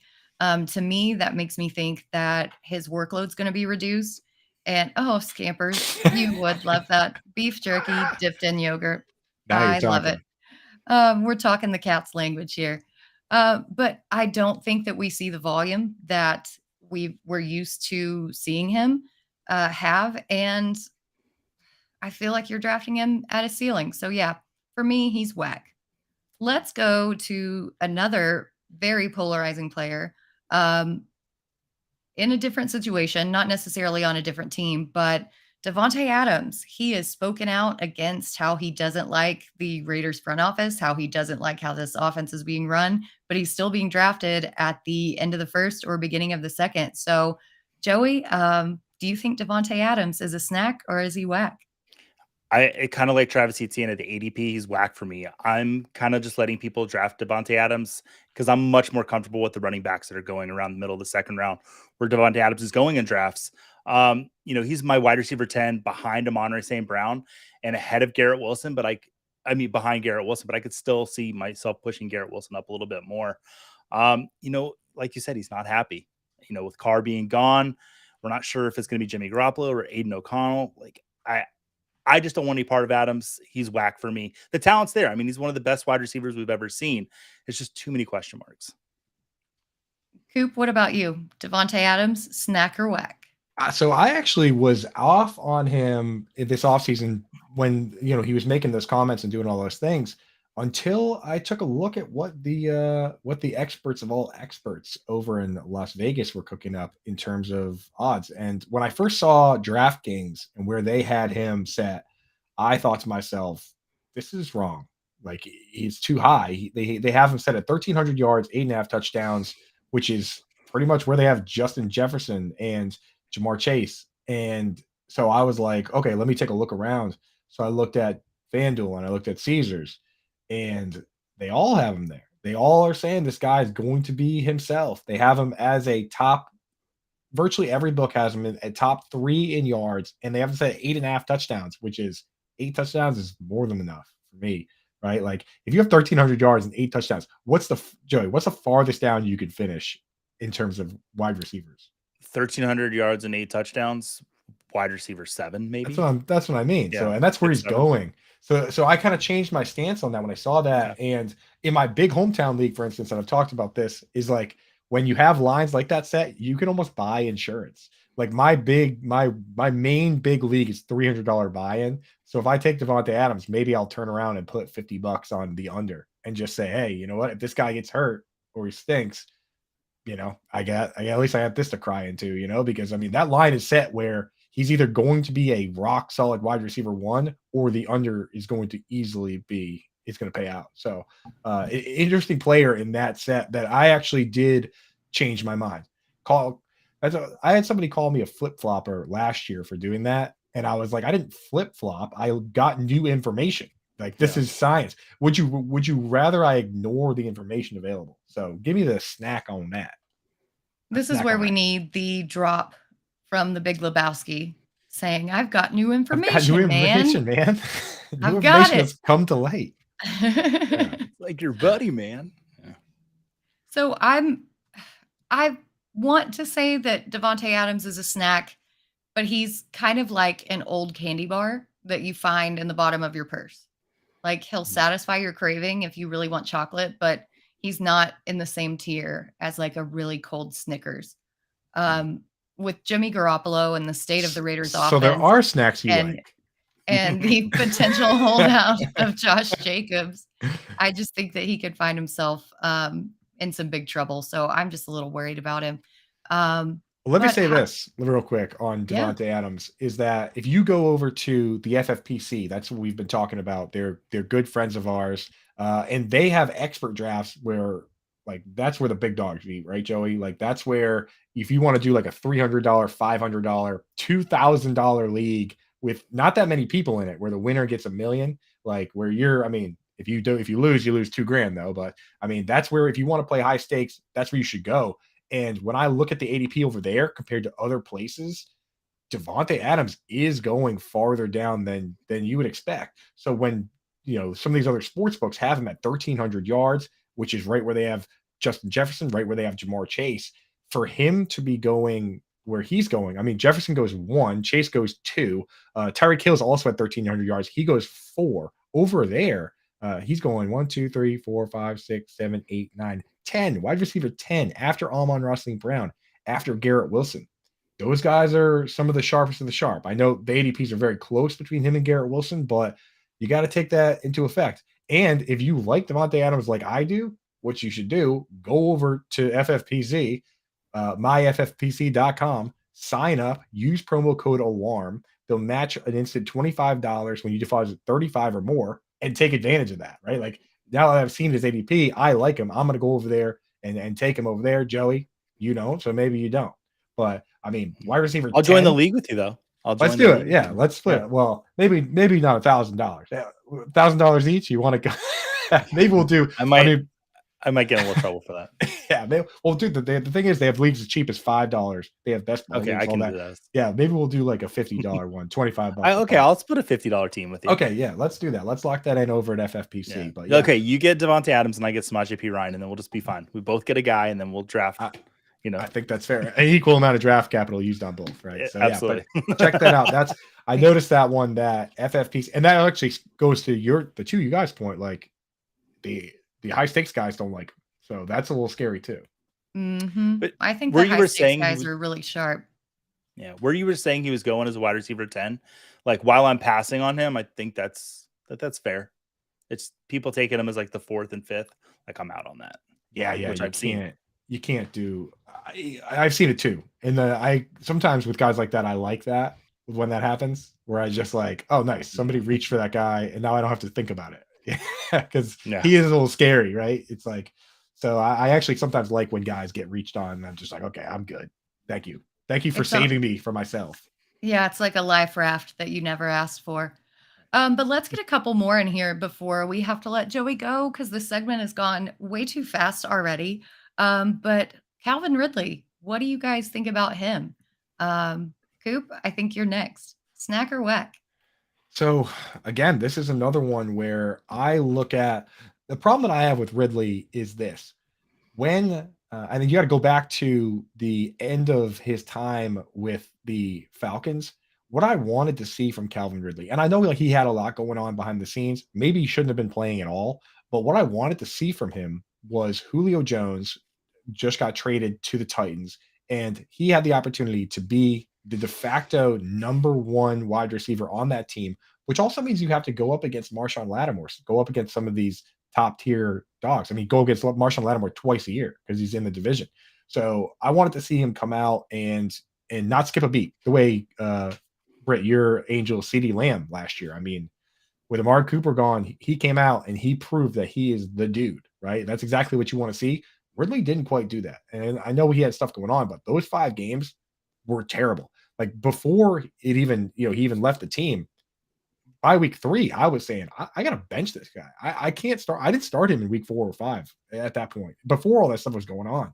So I worry that now he comes back with a bit of rust. He joins a group that's been together for a year with Christian Kirk and Evan Ingram. And maybe he's not even the top dog on his own team. I mean, it could be Christian Kirk. So I've just been kind of hanging back and taking Kirk where I can. The guy I'm really drafted is Trevor Lawrence. Because if you take Trevor Lawrence with all these weapons, then you're playing with house money.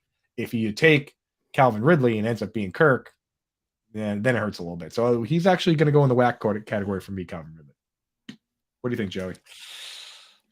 Maybe I'm a little more in on him. I just think this offense with Jacksonville just looks so electric. And if Lawrence is going to succeed, I think Ridley has to succeed as well. I mean, Zay Jones is still there and Christian Kirk. I like we said about Christian Kirk, I'm going to have an article coming up next week with Football Guys about passing on certain teams wide receiver 1s and taking the wide receiver 2. And this is one of the 2 I'm going to talk about, but I still do like the talent with Ridley. The last time we saw him play on the field when he wasn't dealing with the mental health issues that we know of, he was second team all pro with over 1,300 receiving yards and 9 touchdowns. Because the 2 years off was due to a suspension and with the mental health stuff, if he's right, I'm not as worried as if it was like an injury. So maybe I'm a little more in on him. So I'll call him a snack because I don't mind his draft value where he's going. Yeah, I think he's a snack all the way. He's the tastiest of snacks. Ooh. Again, we've only seen him in the shorts and not really anything in pads, but he looks good. I think he's going to be incredible with Trevor Lawrence in his 3rd season, and I'm totally in on him. So let's do one more before we've got to graciously let Joey get out of here. With the signing with the Tennessee Titans, DeAndre Hopkins. Joey, is he a snack or is he whack? Snacky snack. I'm fine with him. I took him in the 7th round of Scott Fishbowl. I have been ranking him as my wide receiver 21 as if he was going to go to the Patriots or the Titans. So when the news dropped, was it yesterday or Sunday? I was like, okay, that's about where I thought he was going to be. He's been a top 10 wide receiver in PPR 6 of the last 8 seasons of points per game. He's a lead at his position. If Ryan Tannehill's one thing, it's efficient. When he's throwing the ball, he might not throw it a lot, but when he does, it's usually for points. I think Hopkins is going to be just fine. We've seen him succeed with Colt McCoy. I'm not worried about him. He's a snack for me. Colt McCoy, amazing football name, but maybe not amazing. I mean, maybe the best football name ever, but never quite lived up to that. So you're right. I mean, yeah, we've seen Hopkins be good with a number of different players, and he's just his style of play. It translates to success with anybody, in my opinion. If you take a different player and a different good player, even at times, like some of these guys that thrive on, like if this was Brandon Cooks, I like Cooks where he is with the Cowboys now, but I wouldn't like him with this team because they probably end up being a field stretcher. He would be inconsistent. Tannehill can't really throw guys open. You don't have to throw DeAndre Hopkins open. You have to throw it anywhere in his vicinity. I've seen him catch balls through his legs. Right? Remember that catch? He caught it like through his legs, dude. He's caught it like one-handed up here. He caught the Hail Mary with 17 guys on him from the Bills. Like, it doesn't matter with this guy. So for me, I'm in. I'm disappointed that my boy Chig got pushed to the back of the cupboard. Yeah. Yeah, but he's still a snack. He's just a snack for later when Hopkins, inevitably has the decline that you do when you're a 30-something-year-old wide receiver. Maybe it's next year, maybe it's the year after, but that's what happens with tight ends. They look at Evan Ingram. He's a top 5 tight end one year, then he goes on the back burner, comes out, finishes top 5. They bring in Calvin Ridley. Now he's back on the back burner. Dallas Goedert, same thing. They trade Zach Ertz, he goes up. They bring in AJ Brown, he goes down. That's why tight end's so tough, man. So we don't stop liking the player Chig, but the opportunity's not as good. Chig goes into the whack jar a little bit, and DeAndre Hopkins is front and center snack style. Can I ask you how much you sank Chig in your rankings? Sorry, I moved him down to So for me personally, I have to take anybody who has, in my opinion, is in the driver's seat to be a top 2 target on their team. And if he is going to be third, like I believe he is, I have to take the guys in the explosive offenses first. So I actually kind of already still had Goddard ahead, but it really solidifies guys like Kittle and Goddard ahead, because now if they're all going to be third on the team, then give me the guys that have proven they can do it, right? I also have to move him behind Njoku and Schultz, just because Schultz could lead his team in targets. I think Njoku versus Elijah Moore is a little more realistic than Chig versus Treylon Burks. Njoku and Chig are who I'm struggling with right now. Yes, I still have Chig ahead of Njoku, and maybe I'm just not pumped on Njoku. I know we got off the rails there a little bit. Sorry about that, Britt. No worry. Where I struggle is Kenny Pickett and Freiermuth in that situation, and whether I want Freiermuth or Chig. But it's you almost have to go Freiermuth there too. So it's getting kind of. I'm probably moving him not too far, but he's where before I had him clearly ahead of guys like Greg Dulcich, and now they're right next to each other. Yeah, beautiful. But that's why we listen to these shows, because you get so much good information and so much good discourse. But unfortunately, it's time to let Joey go. I'm not leaving. You're gonna pick so me much off. fun playing Just Snack or stay. Whack. Just stay. But thank you so much for coming on. Just tell everybody where they can find you and what you got going on. You can find me in about 20 minutes right here on the Better Which is Sports why Network. we got to let you go. Yeah. We're playing Fantasy Jeopardy today. Simon and I are over there playing Writing with Football Guys. The new Football Guys show just launched. Dave Kluge, Alfredo Brown, 5 days a week. I'll be on there. It's randomly, I think maybe like once every 2 weeks or so. So yeah, check that out. First show dropped today. It was really good. I listened in the car today. So yeah, lots of good stuff going on. Oh, see everybody at Expo when you're there. We will see you at the Expo. Hopefully you bust out the big hat and Simon does not give me any old cheeseburgers. Thank you, Joey.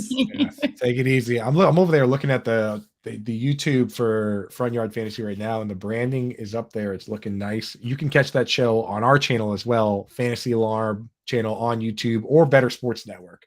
I mean, we all work closely together. We do our best to stream it to multiple channels. So make sure you're subscribe to Better Sports Network. Hit that like button, hit that subscribe button to get this shows, to get that show. I mean, we're doing moving forward. We're in one form or another, Britt. It's going to be you, me, Howard, Kevin Tompkins, John and Pemba from 1 to 3 every day, getting you the hard hitting facts. And then you get to play the fun games with Front Yard Fantasy right at 3:00, which are always a blast. They always have great guests. So make sure you're subscribed to the Better Sports Network YouTube so you don't miss any of that. Yeah, exactly. We've got a ton of fun stuff coming up. And speaking about fun stuff and also important stuff, I want to dive into the latest Fantasy Alarm Draft Guide article. And I'm not going to say it's a doozy, but it's very important and very technical.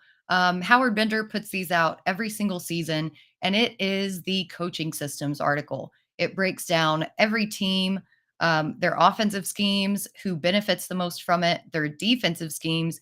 And this is so often overlooked by people who play fantasy and DFS, because you need to know what coaching system this team or this player is in, because so many times we like to live in the past and we're like, well, if player X did this last season, surely he'll do it again this year. But that's not the reality that we live in. There's so many changes in head coaches and offensive coordinators. For example, this year there were 16 new offensive coordinators, and sometimes guys don't succeed when these systems change. In case anybody remembers Russell Wilson and the Denver Broncos last year, So it's so important to know these systems, know how these individual players fit into them. And today, the first of these articles dropped, and it breaks down the AFC East. I'm not going to give you the entire article. You'll have to buy the draft guide for that over at fantasyalarm.com/draft guide. But I will give you the highlights. So, Coop, what types of offensive systems are broken down in these articles, and kind of what can you expect from these offensive systems? Yeah, there's no like so I always obviously read all you guys content. Like you and Kev have been crushing it so far with the best ball stuff and the especially with the zero and the hero RB articles. But they I always check out Dan Malin's his offensive line rankings because that's what I have the least exposure to, right? Like the stuff that we do a ton of best ball. How many best ball drafts have we done live on air, Brett? Like one every week for forever, right? Like A bazillion. I've a lost count. bazillion. So, but the offensive line stuff, that's deep dive research that Dan Malin does. And this coaching stuff is huge. I'm so glad Howard does it every year. I've been reading it every year, even before I worked at Fantasy Alarm, because not only does he break down the systems, but he tells you which ones are new. Like you can see, he puts right in there, first year in the system, second year in the system, breaks down all the different types of defenses, all the different types of offense, right? So if you go in and just read this one article, the first one, you should read them all as they drop. But if you just read the first one, it'll explain all these terms that you keep hearing and you might not understand. Like when earlier in the show I said the Erhardt Perkins often modified Erhardt Perkins. If you sat there and said what the heck is that, this article answers that question. It's a system that the New England Patriots have famously used for a long time. It goes all the way back to the 70s, but the current version that most people use was kind of modified by Charlie Weiss, and it's an offense that is supposed to be made to be very easy for the quarterback, and at times is more difficult for some of the other players. That's why sometimes you see players show up in New England and they say, "I'm out." Like Reggie Wayne showed up and he was like, "This isn't fun," right? So, yeah, that's what it is. It's all in there. So go in there, check it out. He covers the West Coast. That's one that people are very familiar with. Air Coryell, which is a version of the spread offense. He covers the spread offense. He covers the air raid, which is a newer one. So all that's in there. Make sure you check it out. And then he breaks down the personnel groupings too. 11, 12, 13, all that. Again, there's no time to go over all that on the show, but that's the beauty of this is that he tells you what it all is, and then he says, here's who uses it, and here's what that means. And that is everything here, right? That's how you take your games to the next level. Yeah, so I think we can cover a little bit of it because I Yeah. think that it is so important. If somebody hears an air raid, okay, that's just like it sounds. Like it's a pass happy offense, like they're passing all over the place. That makes sense. If you hear like the West Coast offense, it doesn't exactly sound or act exactly how it sounds. Like there's more emphasis on passing than running, but it does use those short and intermediate passing routes to set up the run game and eventually longer passes. And basically, everybody out of the Shanahan coaching tree are big fans of this system. Like you look at what happened with the Miami Dolphins last season. Um, Tua loved to throw the deep ball, but that was due in part to faking out defenses with the short yardage passes and the receiver's ability to gain yards after the catch. Miami utilized a ton of slants and short yard passes to Tyreek Hill and Jalen Waddle within this system. And then they relied on their speed to outrun defenders and gain yards. If you don't believe me, Tyreek Hill ranked fifth in Yak and Waddle ranked 10th. So even with a mid run game, like with Raheem Mostert and Jeff Wilson, the Dolphins still finished the year with the eighth most yards per game. And if they bring in Dalvin Cook, this system is going to work to perfection.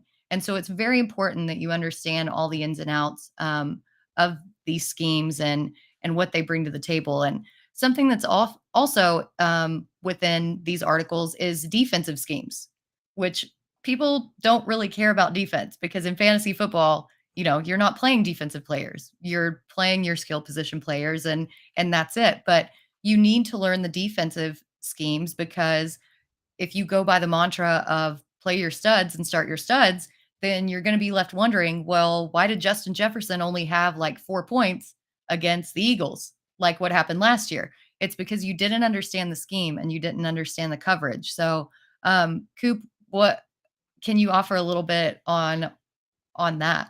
Yeah, I mean, when so and that's the biggest part of what Howard does here is that he doesn't just say, like the article doesn't just say, okay, this team runs the West Coast and they run a 4-3, right?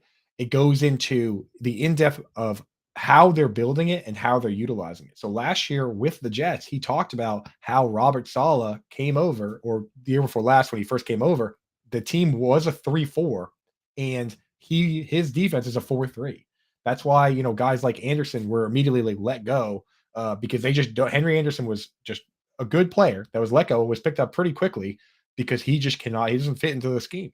So that's why that if a team like that, if that's happening, and it's what we're seeing right now with the Cardinals, which that article is not out yet, but the Jets one is, when a new coach comes in, he's changing the scheme completely. That's why some of these over-unders for teams is like 4 wins because they haven't even built it yet.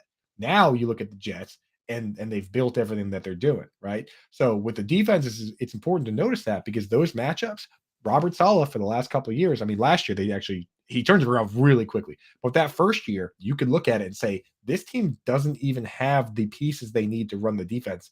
I want as many Jets matchups as I can get, right? So that's what this article gets into. And the same goes for the offenses. He didn't just say it's West Coast. Britt just talked about the 49ers. She talked about the Dolphins.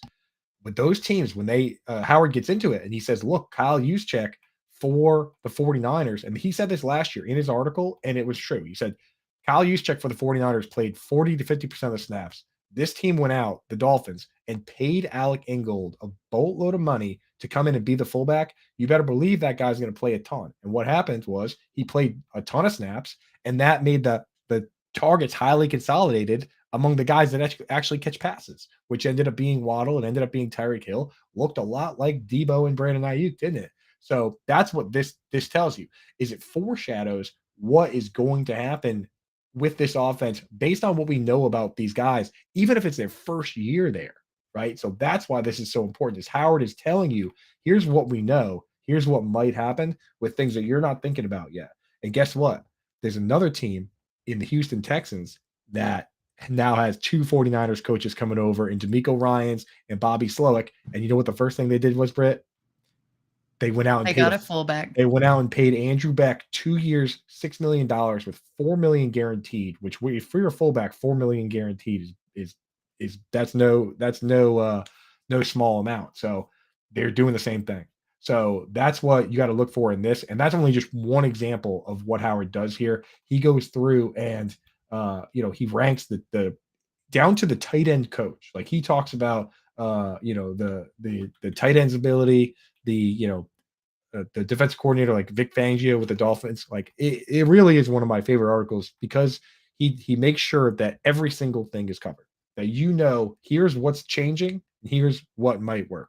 And it's why a lot of times the teams that have the least amount of change are the ones that are the most predictable. And why for years, as long as we didn't want Eric Bieniemy to leave the Chiefs, right, Brett? Like we want it to stay the same. So when you look around this article that Howard lays out, what are some changes that jump out to you for some of these teams in terms of the systems?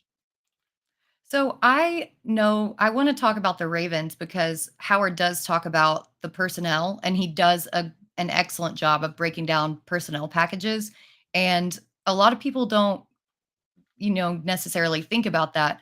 You don't want a slot receiver on a team who runs a bunch of 12 personnel because that slot receiver is going to be the odd man out.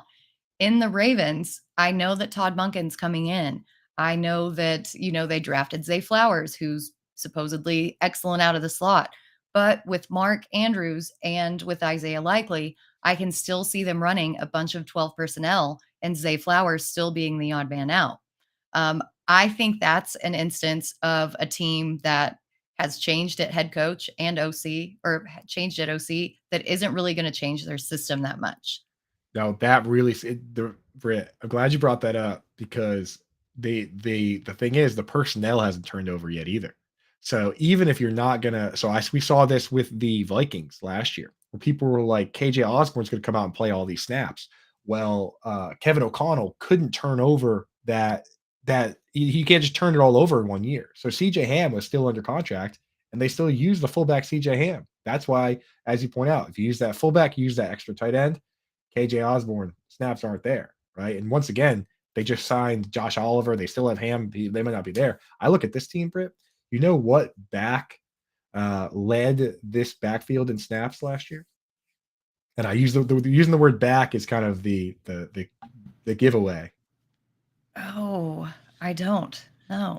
So it was the fullback Patrick Oh, Ricard. it was. Okay. Dude, he played 63% of the offensive snaps last year, and he's still on the team. He might start the year on the pup list, but Britt, to your point, if they're using Isaiah Likely and they're using Patrick Ricard, we might get one or two of Bateman, Odell, or Zay Flowers that are playing a full snap share, but one of those guys is going to disappoint most likely. So very interesting point with that team.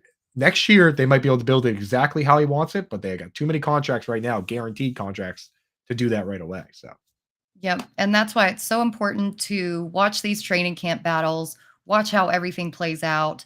Definitely pay attention to all of these coaching system breakdowns because I cannot stress to you enough. If I had a table, I would bang on the table. This yeah. is one, if not the most important article out of the draft guide. Again, you can get the draft guide $26.99 over at fantasyalarm.com/draft guide. Or if you just want to be with the rest of the cool kids, sign up for the All Pro package, get access to every single sport that we have to offer. Use promo code Howard for 50% off your first 6 months. And you can be part of the family. You get Discord access, you get access to the lineup generator, all the playbooks, everything that you could ever want is all included in that package. Coop, do you have anything else to say about these offensive systems? Because I know that we could talk for hours and hours about this, but we're running up against it, I and I didn't want to get realize we some were up final against. thoughts. Yeah, I didn't realize we were up against the time here. But yeah, I mean, it is so crucial. It's a huge part of what I do, and I'm just glad that Howard does the legwork that he does because it does take a village out here, right? If he didn't do it, I was gonna have to do the research before I do my stuff. So it's just it. If you're anyone out there that likes to tweet about football, likes to create content, it's like getting the spark notes to all these teams, and it's a research that can be done for you. And then it's so much easier to say, yeah, I read Howard Bender's stuff than to sit down and go through and do it all yourself and look up, what Bill O'Brien's been doing for the last 10 years or what these guys are doing, with the spread offense that he's bringing to town, the movement that goes on there. So definitely check that out. That's all I have to say on. I don't want to give too much away of Howard's info, but this article is so it's so dense. Even and it's going to be 8 articles. He's doing one for each division. But if you just read the first one, it'll give you a lot of keywords. The rest of them will all lay out what everything is. So definitely jump in there, check that one out, dude. That's one of my favorites, and I learn something every time I read it, and I do this every day. So that's how there's deep cuts in there. Well, and it circles back around to what you said at the very beginning of the show. We want to teach you to be better fantasy players on your own. And reading this article is how you do it. Just get involved, get your own process, and then we can bring a man a fish and feed him for a day. We can teach a man to fish and feed him for the rest of his life. And that's what we're trying to do here. But there are, like we mentioned, several articles to watch for this week. There's all the coaching systems. The cheat sheet is coming out shortly. We also have a bunch of shows coming up. Join us tomorrow for a better morning at 8 a.m. Eastern. We've got Lightning Round Fantasy with me, Coop, and Kevin Tompkins at 1 p.m. Eastern. And then we've got Alarm Fantasy Football at 2 p.m. Eastern. We're all over the place. So join us in the chat. Let us know everything that you guys have going on. Please stay tuned for the new and revamped Front Yard Fantasy coming up directly after this with Joey Wright, who you just saw on the show, and all the other amazing content on A Better Sports Network. So for myself, Britt Flinn, and my amazing co-host, Andrew Cooper, we will see you guys tomorrow. Cheers, gang.